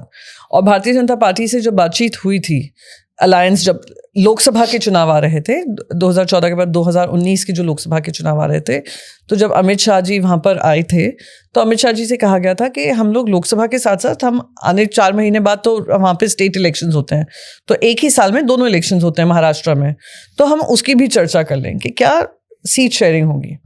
और ये भी कहा था कि अगर आपको ध्यान होगा, टेक यू बैक टू 2014 जब ये चुनाव लड़े थे, अलग अलग लड़े थे शिवसेना और बीजेपी, पर ये लोग सब दोनों फिर साथ में आ गए थे। तो उस समय पे ये कहा जाता है कि एनसीपी ने अपना सपोर्ट, ये जो मैं सुनती हूँ, एनसीपी बीजेपी को उस समय सपोर्ट करने को तैयार थी, तो हमने कहा नहीं, और बीजेपी ने भी डिसाइड किया हम लोग अलायंस पार्टनर्स हैं, हम फिर से आ जाएंगे। उसके चलते 5 साल तक जब देवेंद्र फडणवीस जी थे मुख्यमंत्री, कोई भी मांग नहीं थी कि हम मुख्यमंत्री बने या कुछ हो, या कोई भी, और जो भी मंत्री दिए थे हमें, उसमें भी हमने ये नहीं कहा हमें ये पोर्टफोलियो दीजिए वो पोर्टफोलियो दीजिए। वही वहाँ पे बात खत्म हो गई। दो इंटरनली जो भी होता है तालमेल की बात होती है, वहाँ पे चैलेंजेस थे। तो जब 2019 की बात आई तो कहा कि अगर 2.5 साल हमें दे दीजिए, 2.5 साल, क्योंकि हमेशा ऐसे ही रहा है बीजेपी और शिवसेना में, यूजुअली शिवसेना के सीएम होते थे और बीजेपी हमारा समर्थन देती थी। यहाँ पे हम 2.5 साल मांग रहे हैं और पहला 2.5 साल हमें दे दीजिए, अगला 2.5 साल आपको जिसको करना है आप कर दीजिए। जैसे ही चुनाव के नतीजे आए और गणित ऐसा बैठा, और बीजेपी की पूरी ये कोशिश थी कि अरे जरूरत ही नहीं पड़ेगी, और बीजेपी में भी यही सेम एरोगेंस है कि जरूरत ही नहीं पड़ेगी इनकी, इनको हम छोड़ देंगे, अगर पुश कम्स टू अ शव हम तो सिंपल मेजॉरिटी जीतने जा रहे हैं, फिर हम देखेंगे, हम इनको आर्म ट्विस्ट करेंगे। हुआ ये कि वो भी सरकार नहीं बना पाए, तो हमने कहा कि जो मांग थी कि लेट्स फॉर्म अ गवर्नमेंट, 2.5 साल हमारा 2.5 साल आपका, उस पर वो रहेगा कि नहीं हमारा बनेगा। अगर 2.5 साल बाद आकर हमारी पार्टी तोड़ने के बाद आपको शिवसेना के ही मुख्यमंत्री बनाते थे तो हमारी बना देते, ना पार्टी टूटती ना अलायंस टूटता। अमित शाह कहते हैं मैंने कभी ऐसा प्रॉमिस किया ही नहीं। अब इट्स लाइक आपका word versus my word, your word versus my word. हाँ, उस बंद कमरे में क्या हुआ, कौन है, क्या था, क्यों अलायंस हुआ, क्योंकि अगर ये डिसीजन होने के बाद अलायंस हुआ तो यानी उसमें कमिटमेंट रहे होंगे। प्रियंका जी, एक चीज जो लोग कहते हैं कि ठाकरे परिवार, बाला साहब ठाकरे, बहुत बड़ा कद, हिंदुत्व का इतना बड़ा चेहरा, बाला साहब ठाकरे कभी सीएम के चक्कर में नहीं थे। वो थे कि भाई मैं सीएम से भी ऊपर की चीज हूं, मैं चीजें कंट्रोल कर रहा हूं। तो लोगों ने कहा कि ठाकरे परिवार का एक सदस्य सीएम की कुर्सी के लिए, इसमें पढ़ने की जरूरत क्या थी भाई, सीएम की कुर्सी मिली भी कुछ दिन के लिए, पूरी पार्टी टूट गई, इतनी फजीहत हो गई, क्या हासिल क्या हुआ फिर उससे? नहीं, मैं इसको फजीहत नहीं मानती हूँ। ये एक रिफ्लेक्शन है कि हम सोसाइटी को किस तरीके से लेकर जा रहे हैं। मैं आपको एक चीज़ कह सकती हूँ सुशांत जी, जो राजनीति में हम देख रहे हैं टीएमसी के साथ हुआ, एनसीपीआई कोई रातों रात एक पार्टी थी, कहीं रजिस्टर हुई, उसमें से 20 सांसद वहाँ पे, और सिंगल, अब आफ्टर बीजेपी लार्जेस्ट अलायंस वही है एनसीपीआई, जिसने कोई इलेक्शन ही नहीं लड़ा है, सिर्फ त्रिपुरा की 2 या 3 सीट्स पे। हम लोग आज इस पे हम ये नहीं सोच रहे इसका रिपल इफेक्ट क्या होगा।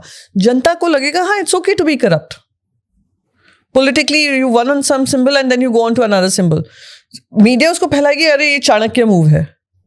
आज अगर शायद चाणक्य भी होते, वो भी कह रहे होते चल क्या रहा है।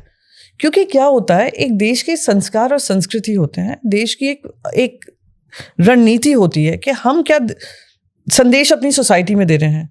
अगर हम संदेश ये देने लग जाएंगे कि हमें तो 5 साल अपनी कुर्सी बचानी है, उसके लिए हम कुछ भी तोड़ मोड़ लें। अब ये भी हो सकता है कि अरे कांग्रेस के ज़माने का देखिए उसका, पर आप तो राजनीति बदलने आए थे ना। मोदी जी यही कहकर आए थे ना कि मैं दशा दिशा बदल दूंगा, जो भी गलतियां हुई हैं वो फिर से दोहराई नहीं जाएंगी। तो हम पुरानी गलतियों को क्यों पूछकर कंपेयर करके अपने आप को जस्टिफाई करते हैं। तो मेरा कहने का मतलब यह है, 25 साल से आपका अलायंस रहा, आपके बुरे में, आपके अच्छे वक्त में, जब आप 2 सीट पे थे पार्लियामेंट में, जब आप देश सिंगल लार्जेस्ट पार्टी मेजॉरिटी बने, हर समय जब नितिन गडकरी जी प्रेसिडेंट थे, जब अडवाणी जी प्रेसिडेंट थे, सब जगह साथ दिया। तो क्या आपका वो 2.5 साल इतना इंपॉर्टेंट बन गया कि आपने हमारी पार्टी तोड़ ली, सब तोड़ लिया? आप 5 साल रुक जाते, हो सकता है गलतियां हमसे ही हो जाती। नहीं, लेकिन इसका उल्टा भी है। लोग ये भी कहते हैं कि आपके लिए वो कुर्सी इतनी इंपॉर्टेंट हो गई कि आप कांग्रेस के साथ चले गए, जिसके लिए सोचता नहीं था कोई शिवसेना कांग्रेस के साथ जाएगी। तो ऐसा है, सवाल ये भी होता है बीजेपी पीडीपी के साथ चली गई। हाँ, वो भी है। तो ये सारी कहने की, चंद्रबाबू नायडू जी इतना उन्होंने उनके बारे में कहा, नरेंद्र मोदी जी के बारे में, नीतीश कुमार जी ने क्या क्या नहीं कहा। तो फिर तो वही स्टैंडर्ड कोई मेंटेन ही नहीं कर रहा, सब तो स्टैंडर्ड सारा मेंटेन हम करें। आप भी मत कीजिए, मतलब मैं कह रहा हूं कोई नहीं कर रहा। जो अलायंस पार्टनर है वो करे, उनके तो कोई स्टैंडर्ड्स ही नहीं, क्योंकि हम तो उसको चाणक्य नीति बता देते हैं। नहीं, चाणक्य नीति तो नहीं है, लेकिन मैं कह रहा हूं जैसे मान लीजिए पहली बार विधायक गए, अभी हाल में सांसद चले गए, ये क्यों हो रहा है? मतलब कुछ तो आप लोगों को ये पता नहीं चल रहा कि ये क्या हो रहा है, अचानक रातों रात सब उठते चले जाते हैं। It's very simple. अब ऐसे तो मैं ये भी कह सकती हूँ, शायोनी जैसे एग्जांपल मैं दूंगी, अब वो शायोनी का डिसीजन, मैं उसको जजमेंट नहीं कर रही यहाँ पर। मैं बस ये कह रही हूँ, आप उस हाई पे थे, क्या क्या कमेंट्स हुए हैं, क्या क्या उन्होंने अपने वक्तव्य में बोला है, फिर आप चले गए। सवाल तो बीजेपी वाले खुद बीजेपी से पूछ रहे हैं, बीजेपी लीडरशिप से, कि हमने जो 20 साल जूते चटकाए, मेहनत की, लाठियां खाई, भारतीय जनता पार्टी ने वायलेंस देखा वेस्ट बंगाल में, जो वो लोग बताते हैं हमारे लोग मरे, वो सब एक तरफ हो गया। जैसे ही आप जीते, आप इन लोगों को हमारी तरफ ले आए, पर आप अपनी तरफ नहीं ला। देखिए मॉडल देखिए टीएमसी को लेकर, असेंबली में टीएमसी विपक्ष में है, अपनी पार्टी किसी और को हैंड ओवर कर दी, या आप ये कह दीजिए चलिए उनका इंटरनल रिबेलियन था, उसे बीजेपी का क्या लेना देना। यू नो आई नो हुआ क्या है। तो वहां पे एक टीएमसी ऑपोजिशन में है जो क्लेम करिए हम सही टीएमसी, क्योंकि हमारे पास नंबर्स हैं, बैंक अकाउंट हमारे हैं, और हम प्रिंसिपल ऑपोजिशन पार्टी हैं। सब जीते टीएमसी सिंबल पे, राइट। लोकसभा में डिफरेंट मॉडल कि नहीं तुम हमारी तरफ नहीं आओगे, तुम ऑपोजिशन में भी नहीं रहोगे। हमने एक रात, जैसे शेल फर्म्स होते हैं ना काले धन को सफेद करने के लिए, हम एक शेल फर्म बनाई हुई है पॉलिटिकल पार्टी, तुम उसमें भर्ती हो जाओ, तुम्हारे 100 खून माफ हो जाएंगे और तुम हमारे साथ में बैठोगे। राज्यसभा में तीसरा मॉडल है, क्योंकि आप 2/3 नहीं मेजॉरिटी कंसिडर कर पाए, आप रेजिग्नेशन ले लीजिए और बाय इलेक्शन होता है, उन्हीं को फिर से खड़ा कर दीजिए अपने टिकट पर। आप सोचिए वो भारतीय जनता पार्टी का कार्यकर्ता वेस्ट बंगाल में, उस पर क्या बीत रही होगी। तो जब आप जो पावर में होता है, हमेशा ये क्यों कहा जाता है, with great power brings greater responsibility. तो उसमें दशा और दिशा आप देश को दिखा रहे हैं, सोसाइटी को दिखा रहे हैं। और अगर आप ये कल्चर प्रमोट कर रहे हैं, अगर यही कल्चर आप प्रमोट करेंगे, तो जनता में भी यही जाएगा कि ठीक है ना, ये कर सकते हैं तो हम क्यों नहीं। ये तो बीजेपी के कई समर्थक भी कह रहे हैं, हाँ, और नॉर्मलाइज कर दिया चल क्या रहा है, कि क्या ही हो रहा है, कि भाई अभी तो ये इधर थे सब आ गए, इस तरह का हिसाब चल रहा है। ये चर्चा तो बीजेपी वाले ही कहते हैं कि पहले तो हम संगठन में लोगों को नहीं लेते थे, अब तो संगठन में भी उनको लेना पड़ रहा है। तो ये मैं नहीं कह रही हूँ, बीजेपी कह रही है। नहीं, और अभी कुछ दुखी आत्मा जो है, कई बीजेपी के लोगों में ये भी चिंता है कि भाई अगर कैबिनेट रिशफल भी होगा तो तो उसमें पता चला कोई राघव चड्ढा भी होगा, कोई जो है वो सयोनी घोष भी हो जाएगी, तो फिर ये जो इतने सालों जिन्होंने जूते चप्पल घिसे उनका क्या होगा? मैं महाराष्ट्र का आपको मॉडल बताती हूँ।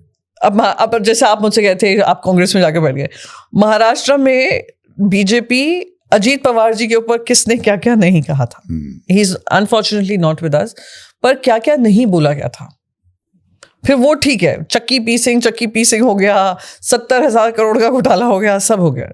फिर बैठे, जब इनका कैबिनेट बना ना सुशांत जी, तो बीजेपी के भी जो एमएलए चूज हुए कैबिनेट में जाएंगे, उसमें से 7 out of 10 were those who came in from the Congress, those who came in from Shiv Sena, और जो एनसीपी से आए थे।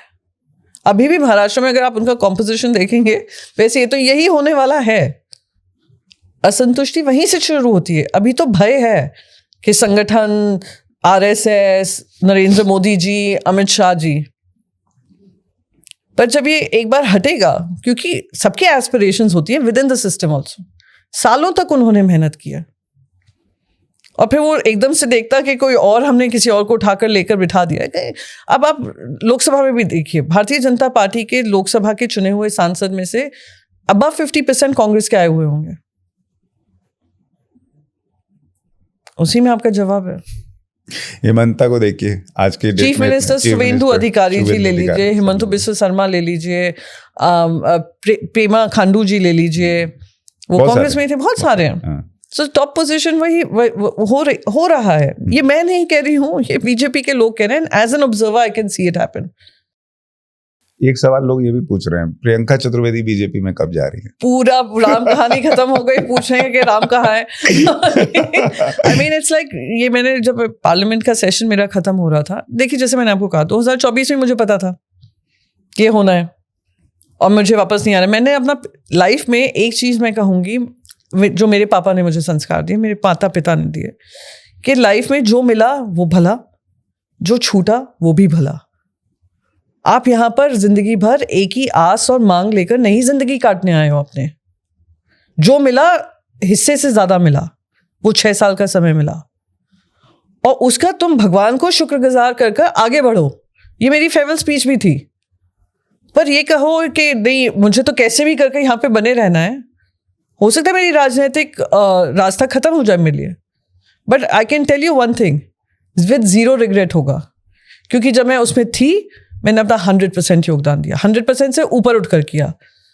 पर अगर उसमें नहीं हूँ, मेन सिस्टम में या पार्लियामेंट के अंदर या पार्लियामेंट के बाहर या राजनीति में सक्रिय नहीं हूँ, which is unlikely to happen, but that will not mean कि मैं अपने ऑप्शंस राह ढूंढ रही हूँ, क्योंकि ये मुझे बने रहना मेरे लिए लाइफ का सबसे इंपॉर्टेंट। नहीं, आप ऑप्शन नहीं ढूंढ रही, मैं कह रहा हूँ पिताजी ने आपके कहा कि जो मिला फिर आगे बढ़ो, और आप आगे बढ़ी और देखी कि बीजेपी की गाड़ी लगी हुई है। और आपने लिफ्ट नहीं मांगी, उन्होंने दरवाजा खोल के कहा कि बैठ जाओ। वो मुझे ब्रिंगिंग इन अ जोक, वो मुझे एक E85 व्हीकल में आगे ही ना बढ़े।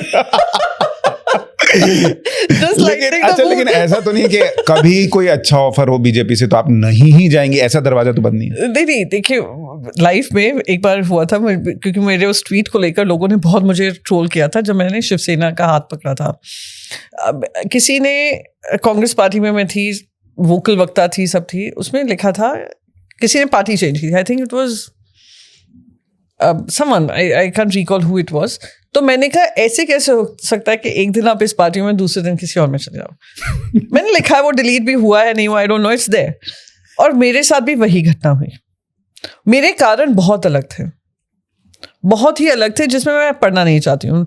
मैं बहुत बार मैं बता चुकी हूँ, पर मैं इसमें पढ़ना नहीं चाहती। मैंने प्लेटफॉर्म बदला, तो सबने मुझे वही ट्वीट दिखाया, ये देखो तुम्हारा ट्वीट शिवसेना के खिलाफ, ये देखो तुमने ये कहा था। तो मैं तो अब कोई भी, क्योंकि मेरे यहाँ पे क्या लिखा है वो भगवान जानता है। वो मैं यहाँ पे बैठकर कह दूं एरोगेंस में, जैसे कुछ लोगों ने अभी हाल ही के पास में कहा है, मैं नहीं कहूंगी। पर मेरे यहाँ का जो लिखा है वो मेहनत मेरी सारी है, कोशिश पूरी है, हो तो सही ना हो तो सही। और मैंने अपना पिवट 2 साल पहले ही, मैं किताब लिख रही हूँ, मैं पढ़ा रही हूँ, मैं अपना YouTube चैनल भी चला रही हूँ, और मैं अब women led futures भी कर रही हूँ. So those are things I'm doing. It is, and all that I have learned over my experience. क्योंकि जो मुझे लगता है कि हाँ. पीएम की जो विपक्ष के सांसदों में जिनको लगता है कि नहीं उनका काम उनको पसंद है, उनमें से एक आप हैं. क्योंकि हमने देखा ऑपरेशन सिंदूर में भी उन्होंने आप पर भरोसा जताया कि आप देश का नेतृत्व करें, विदेश में जाएं, बताएं. तो वो चीज तो दिखती है. आप भी पीएम से उसके बाद मिली, आपका क्या अनुभव था? हाँ, तो वो ऑपरेशन सिंदूर से शुरू हो गया था कि प्रियंका की कोई सेटिंग है, कोई मेंटली आई न्यू मेरी कोई नहीं है. मैं शायद सरकार देख रही थी कि मेरा काम चल रहा है, तो मैंने वहाँ गई, मैंने अपना पक्ष रखा, पार्टी देश का पक्ष रखा. काफ़ी वायरल मोमेंट्स हुए, और जब मैं लौटी तब प्रधानमंत्री जी हमें सबको एक ग्रुप पे मिले थे. उसी समय पे मैं बताऊं सुशांत जी, मेरे फादर का एंजियोग्राफी हुई थी, एंजियोप्लास्टी. तो वो प्रधानमंत्री जी को वो बात पता थी. कैसे मेरी किसी से बात हुई थी इस बारे में, तो उससे उनको पता था. He was already briefed. तो जब हम सब एक साथ मिले गैदरिंग में, और मैंने किसी को ज़्यादा बताया नहीं था कि पापा का हुआ है, और कभी भी मैंने प्रधानमंत्री से समय लेने की बात नहीं की थी. जैसे ही सबसे पहले प्रधानमंत्री मुझे मिले, उन्होंने कहा तुम्हारे पापा की तबीयत कैसी है. And I can tell you one thing, मैं एकदम से surprise, be that out of so many things the first question ही asked me was this. I was very taken aback. And फिर सब इर्द गिर्द मुझसे पूछना कि what happened to your dad. मैंने कहा my father has gone through this, but I had never shared it with anybody. But that for the Prime Minister to ask me this, I'm deeply grateful. And I think ये होता है कि अगर कोई पूछे कि कैसे हैं आपके पिताजी, उनकी तबीयत कैसी है, you feel that. फिर उन्होंने, मैंने कहा, मेरे फादर की किताब आ रही थी ब्रज के ऊपर, जो मथुरा के चतुर्वेदीज हैं उसके ऊपर थी. तो मैंने उसके बारे में प्रधानमंत्री जी जानना चाह रहे थे. तो जब हम मिले उनसे, जब मैं पहली बार उनसे मिली ऑपरेशन सिंदूर के बाद, 1-on-1 मेरी मुलाकात हुई, तो मैंने उनको ये पूरी बात रखी. सबने उसके राजनीतिक मायने ढूंढे, अरे लगता है फिर से सेटिंग, यानी प्रधानमंत्री जी सीधा उनको इनकमिंग करेंगे. अरे मैं कहती हूँ थोड़ी अक्ल लगाओ. अगर बात करनी थी तो पार्लियामेंट में मुझे बुलाएंगे, सबके बीचों बीच, सारे पार्लियामेंटेरियंस के बीचों बीच बुलाएंगे. ये बातें, जैसे महाराष्ट्र में कहा गया कि देवेंद्र फडणवीस जी हुडी पहन कर जाते थे. सच में? हाँ, ये मैंने इंटरव्यू में सुना है, कहते हुए कि कितना बड़ा सीक्रेटिव ऑपरेशन था. तो अगर ऐसी कोई बात थी तो पार्लियामेंट सेशन के बीचों बीच वो पार्लियामेंट के ही प्रीमाइसेस में मुझे बुलाएंगे. सो हमारी बहुत अच्छी बातचीत हुई, and it was so interesting. वो हिस्ट्री में उनका भी रुचि है, मेरे भी कल्चरल कॉन्टेक्स्ट में रुचि है. कहीं दूर दूर तक राजनीति की बातें थी. अच्छा. हाँ. एंड जब दूसरी बार, तब मुझे प्राइम मिनिस्टर साहब मिले जब मैं पार्लियामेंट से निकल रही थी, और उनका भी वही कहना था कि जो मैंने कहा कि जो है वो उसका कुछ बनाओ, जो नहीं है उससे सीख सीख कर आगे बढ़ो. जो मैंने खुद ने अपने फेयरवेल स्पीच में कहा था, जो मेरे फादर ने जो मुझे इनकलकेट किया, वो मैंने उनकी स्पीच भी, उनने जो मेरे लिए लिखा था फेसबुक पे, मैंने वो पढ़ा था कि ये मेरे पापा का कहना है, और वही मेरी फेयरवेल स्पीच थी. तो that is the only thing that I discussed. और अगर मैं बार बार कहती हूँ, अगर कुछ ऐसा डिस्कशन होगा, प्रियंका चतुर्वेदी के फिल्टर्स है नहीं, वो बोलेगी. अगर नहीं होगा तो नहीं बोलेगी.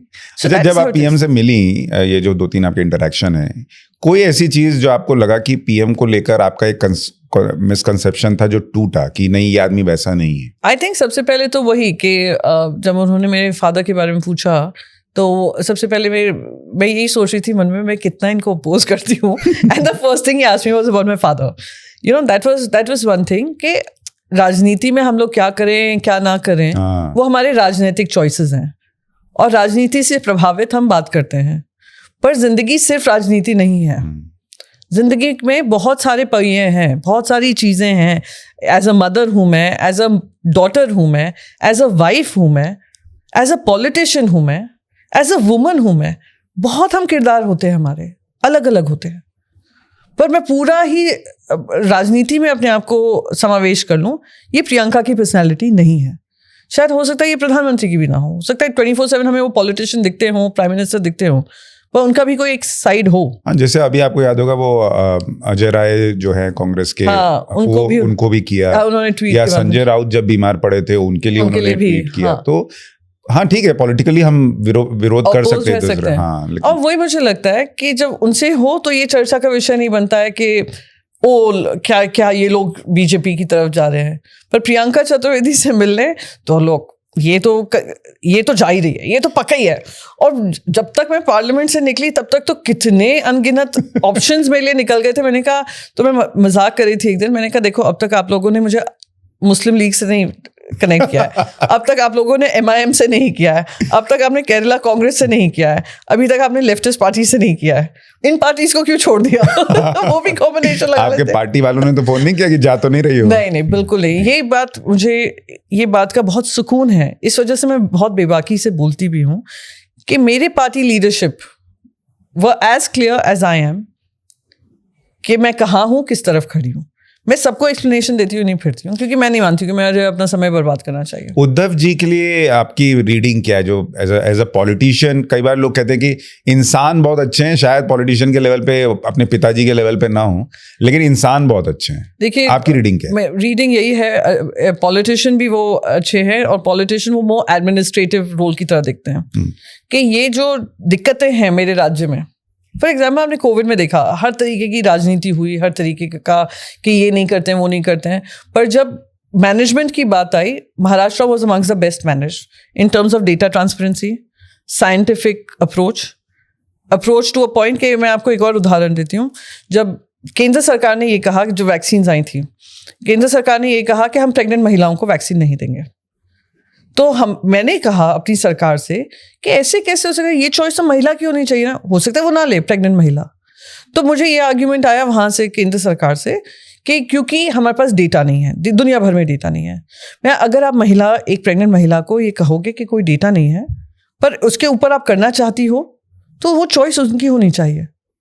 पर आप उनको ही वंचित कर देना, जहाँ पे आने वाला बच्चा हो या वो हो, उनको ये इम्पैक्ट हो सकता है, कैसे रोक सकते हैं? तो उस समय पे BMC ने बड़ा प्रोग्रेसिव स्टांस लिया था कि we leave it on a pregnant woman and her family. अगर वो आकर कहेंगी तो वो फिर केंद्र सरकार ने अपोज किया। मेरे कहने का मतलब ये है कि scientific studies, trials, scientific decisions, oxygen की कमी ना हो महाराष्ट्र में, उन्होंने अपना नेतृत्व उस समय दिखाया। बहुत सारे MPs जो उस समय पे वहाँ से हटे, उन्होंने कहा हमें फंड्स नहीं मिलते थे, ये नहीं मिलता था, तो उस समय पे साहब का एक ही कहना था कि मैं फंड्स अपने देश की तरफ, राज्य की तरफ लगाता या तुम्हारे कॉन्स्टिट्यूंसीज में लगाता। मैंने सबको एक तरीके से अपना परिवार मानकर चले। सो आई थिंक कोई राजनीति ये भी होती है जो पीपल ओरिएंटेड हो, पीपल फोकस्ड हो। ये नहीं होती है कि हम कैसे पावर को और सेंट्रलाइज करें या कोशिश करें। गलतियां हुई होंगी और उसका खामियाजा भी हम हो रहा है, हम देख रहे हैं। पर अगर विपक्ष ऐसा हो जो हम अभी जिससे ऑपोजिशन में है, जो इस तरीके से विंडिक्टिव स्टाइल में पूरा हमारा काम हुआ हो, जो पार्टी को तोड़ना, एक बार नहीं 2 बार करना, तो वो भी लड़ाई हम लड़ रहे हैं। तो आई थिंक इस समय पर इट टेक्स गट्स कि हम हर मापदंड से अब ये लड़ेंगे। हम आपके दोस्त रहे, पर क्योंकि आपने ये किया, हमने डिसीजंस, हमारी पार्टी टूटी, पार्टी टूटने के बाद पूरा जोर आपने लगाया, अब हम लड़ाई लड़ेंगे। क्या शिवसेना, उद्धव ठाकरे और बीजेपी आपको लगता है कभी साथ आ सकते हैं फिर, या वो अब गाड़ी छूट गई? नहीं, परिस्थिति अगर कभी बनी तो अगेन वही है कि कौन प्रिडिक्ट कर सकता है।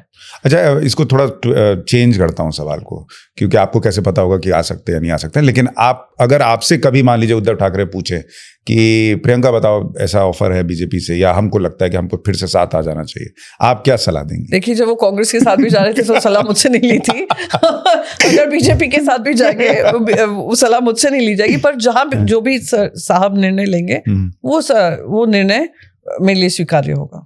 आपके हिसाब से साथ आ जाएं तो ज्यादा फायदे का है? आप लोगों के लिए ज्यादा काम कर पाएंगी?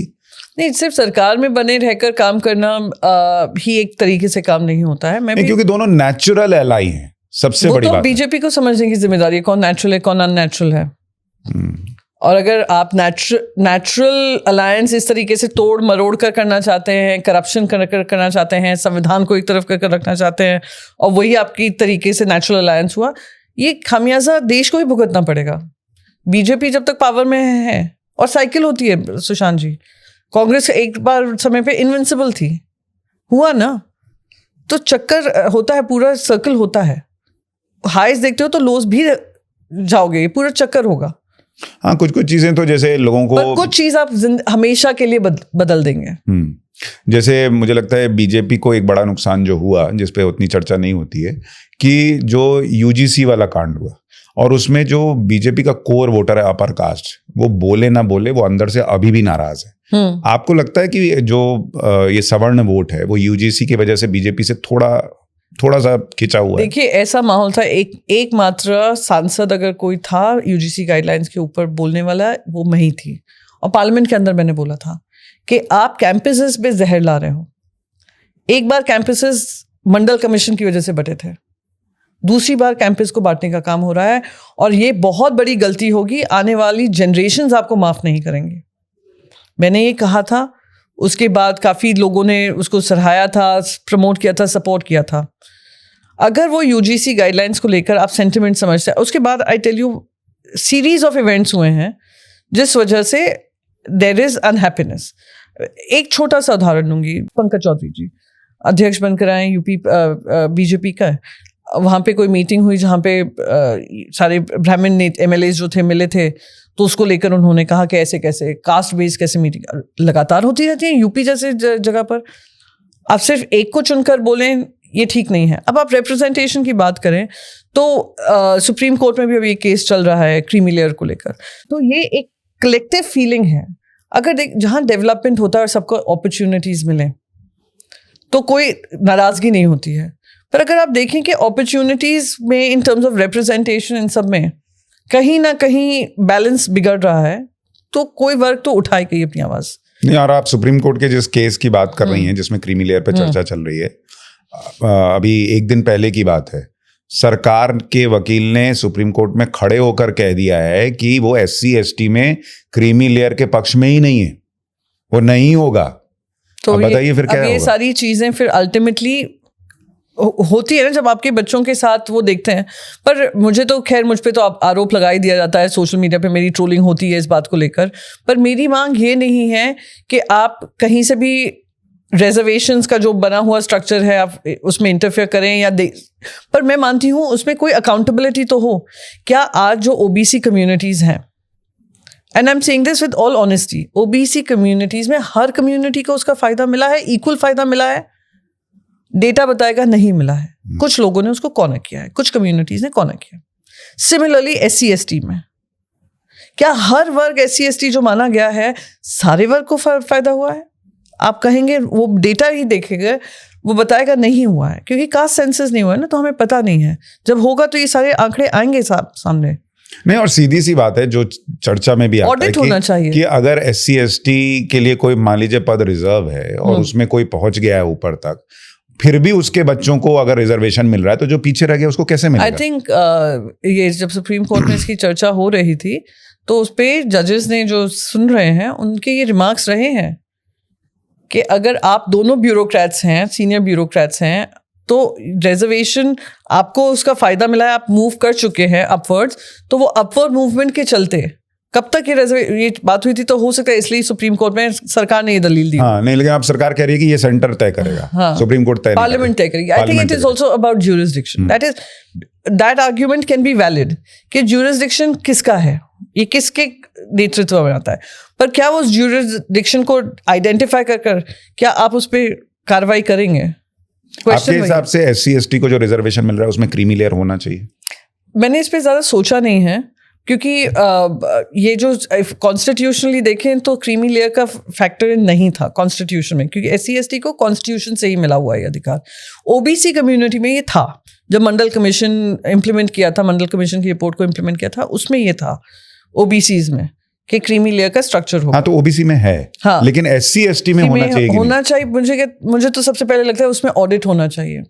रिजर्वेशन को एक बार फिर से देखना नहीं, रिजर्वेशन से पहले कि रिजर्वेशन के ऑडिट के किसका इसका अपलिफ्टमेंट हुआ है, क्या सबका एक महीने में हुआ है?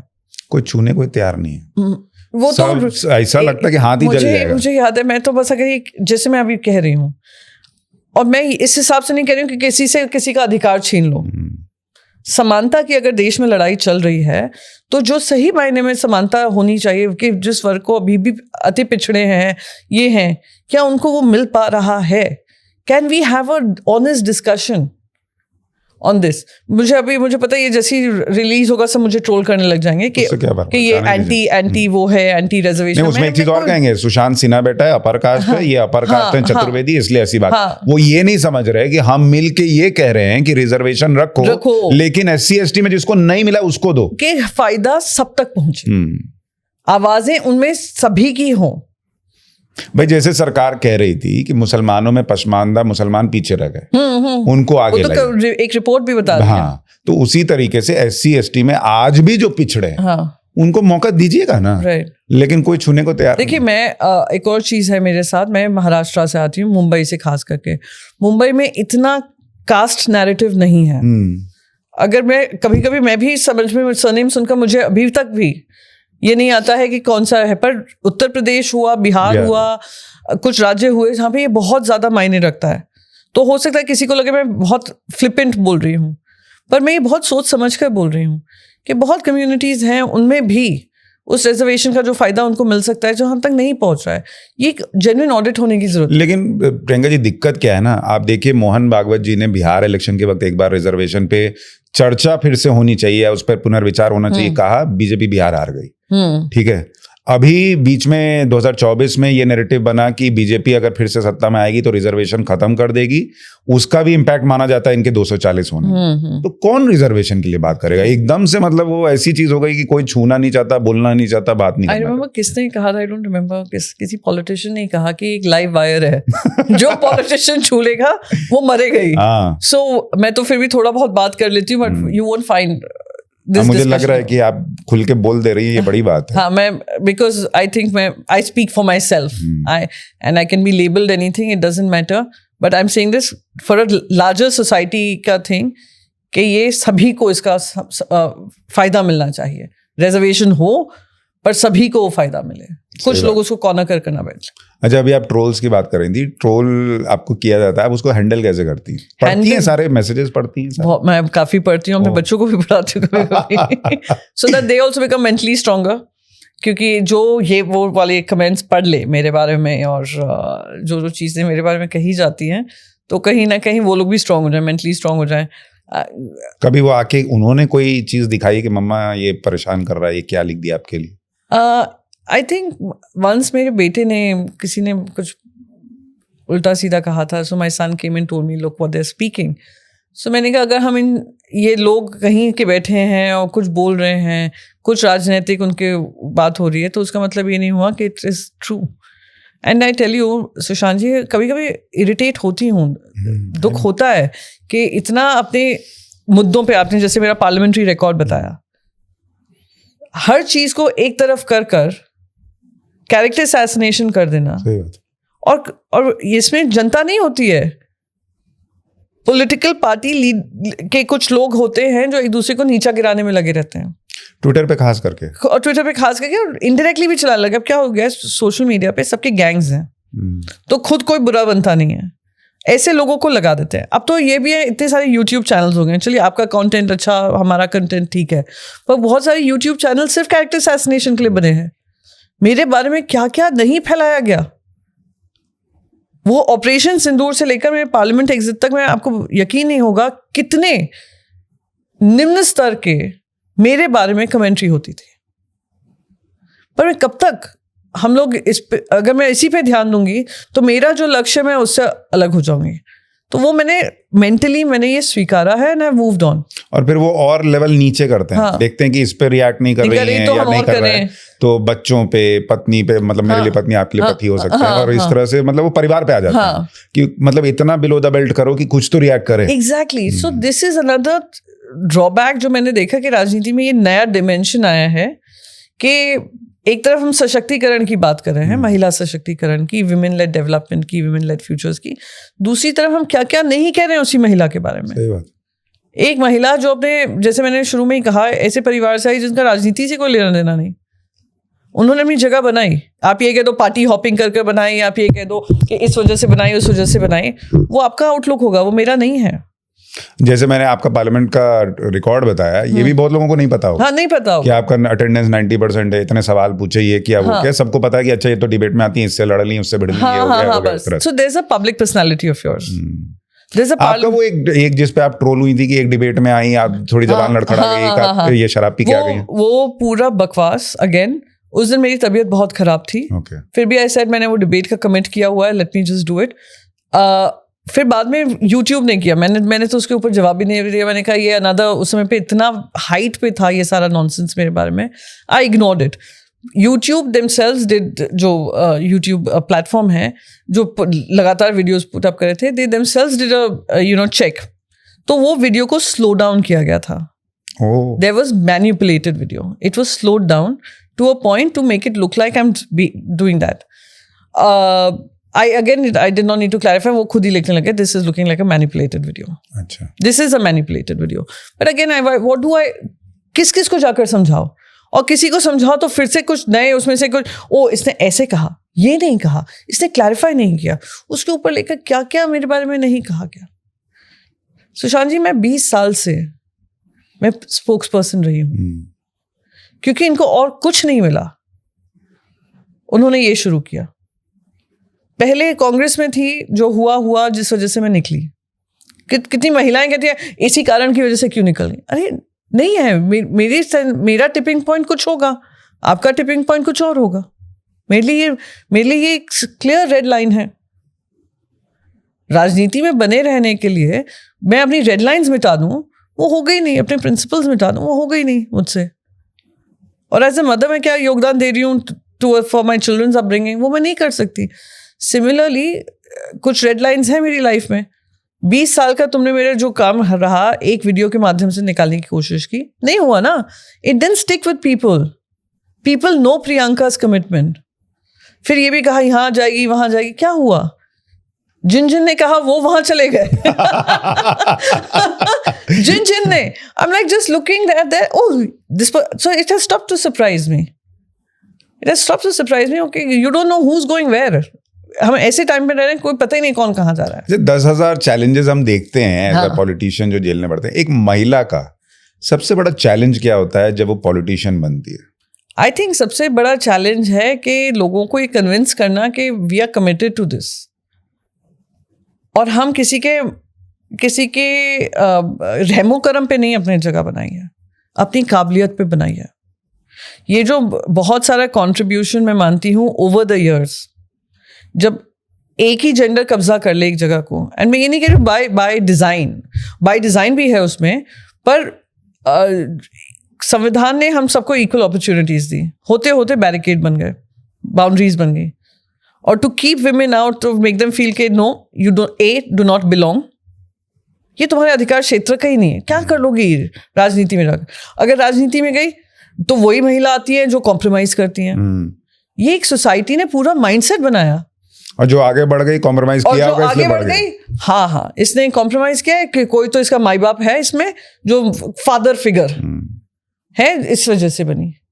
ये सबसे बड़ा चैलेंज होता है। मीडिया में भी है, जितनी महिला एंकर्स आगे बढ़ जाती हैं उनको लेके ये फैला दिया जाता है कि हाँ, तो इट्स द इजीएस्ट ना, सबसे इजीएस्ट लो हैंगिंग फ्रूट एक महिला को डिस्क्रेडिट करने का यही होता है। क्योंकि पुरुषों का ईगो वो जो है ना, वो बर्दाश्त नहीं कर पाता कि मेरे से आगे कैसे चलें। हाँ, कंट्रोल में रहे हैं ना। पेट्रियार्कल सोसाइटी के यही तो है कि अगर एजुकेशन में भी हम ही हैं, डिसीजन में हम ही हैं, तो अचानक से जब वो कंट्रोल निकलता है, घरों में भी होता है, जब कंट्रोल हाथ में एक जहाँ पे एक पुरुष प्रधान घर होता है, वहाँ पे एक महिला अगर काम करने लग जाए, एक इक्वल इकोनॉमिक कंट्रीब्यूटर बन जाए, तो फिर उनकी भी एक्सपेक्टेशन बढ़ जाती हैं। वो भी कहेंगी कि कुछ चीज़ें डेलीगेट करने लगती हैं। सो ये बहुत ही लो हैंगिंग फ्रूट है और इससे हमें बचना चाहिए।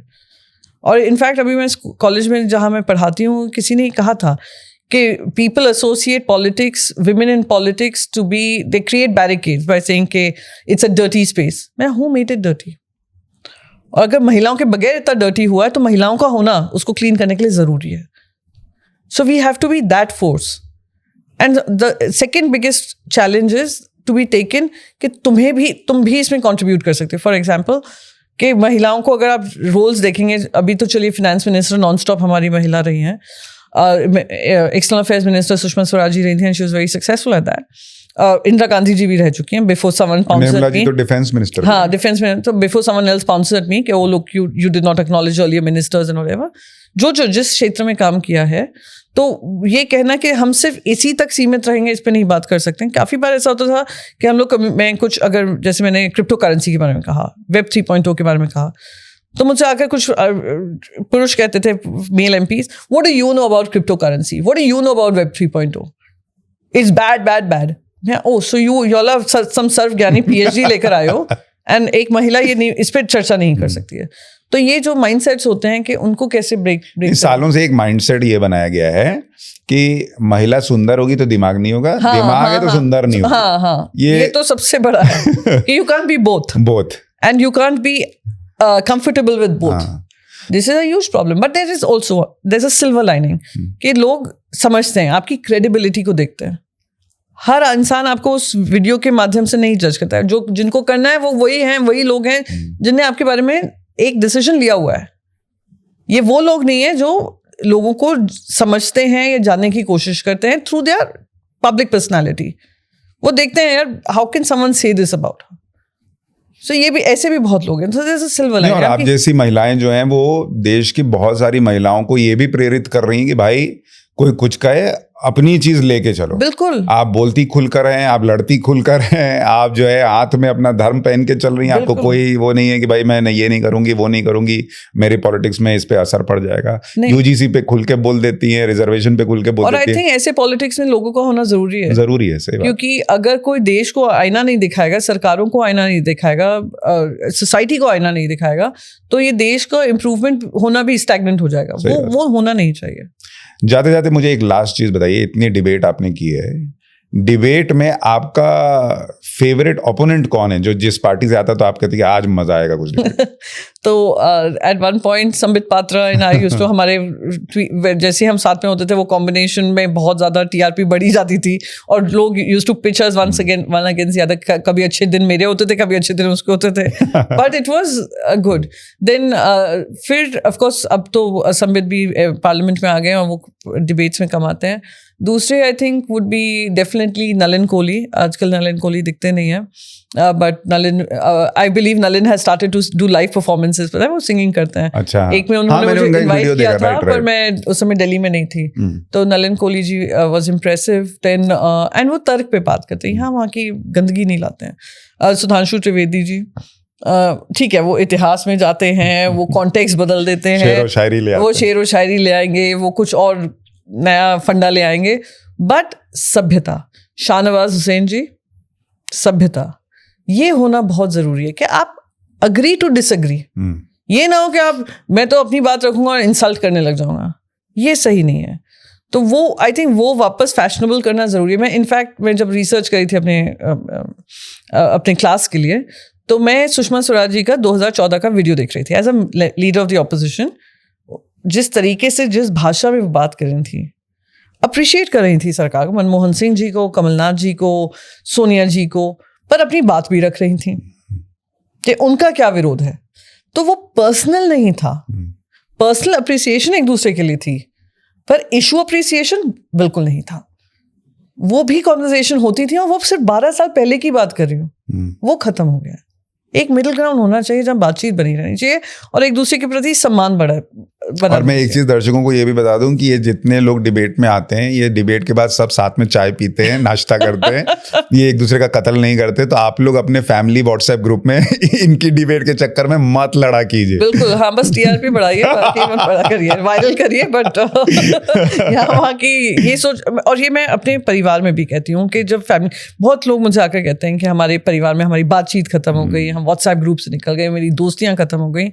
मैंने हमेशा ये कहा, जैसे मैंने आपको कहा, हर पहलू होता है जिंदगी का, सिर्फ यही अगर इसको ही सेंटर फोकस बना दोगे तो रिश्ते खो गए। सही बात। मैं अपने परिवार में मैं बदलाव कर नहीं सकती हूँ।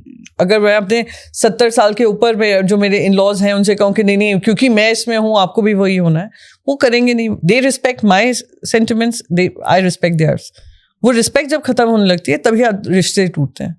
रिश्ते बनाए रखिए, और देश में मैं सभी को कहूंगी, रिश्ते बनाए रखिए, agree to disagree but with respect. बहुत बहुत शुक्रिया प्रियंका जी, आप आई, बात की, बहुत सारे विषयों पे खुल के बात की, और मैं आपको बहुत सारी शुभकामनाएं दूंगा। मैं तो चाहूंगा आप संसद में दोबारा लौटें, जिस भी पार्टी से आए, लेकिन इस देश को अच्छे ऑपोजिशन और ऑपोजिशन के अच्छे वक्ताओं की भी ज़रूरत है, तो वो होना बहुत ज़रूरी है। बहुत बहुत धन्यवाद। और आपको ये पॉडकास्ट कैसा लगा हमें कमेंट करके ज़रूर बताइएगा। नमस्कार।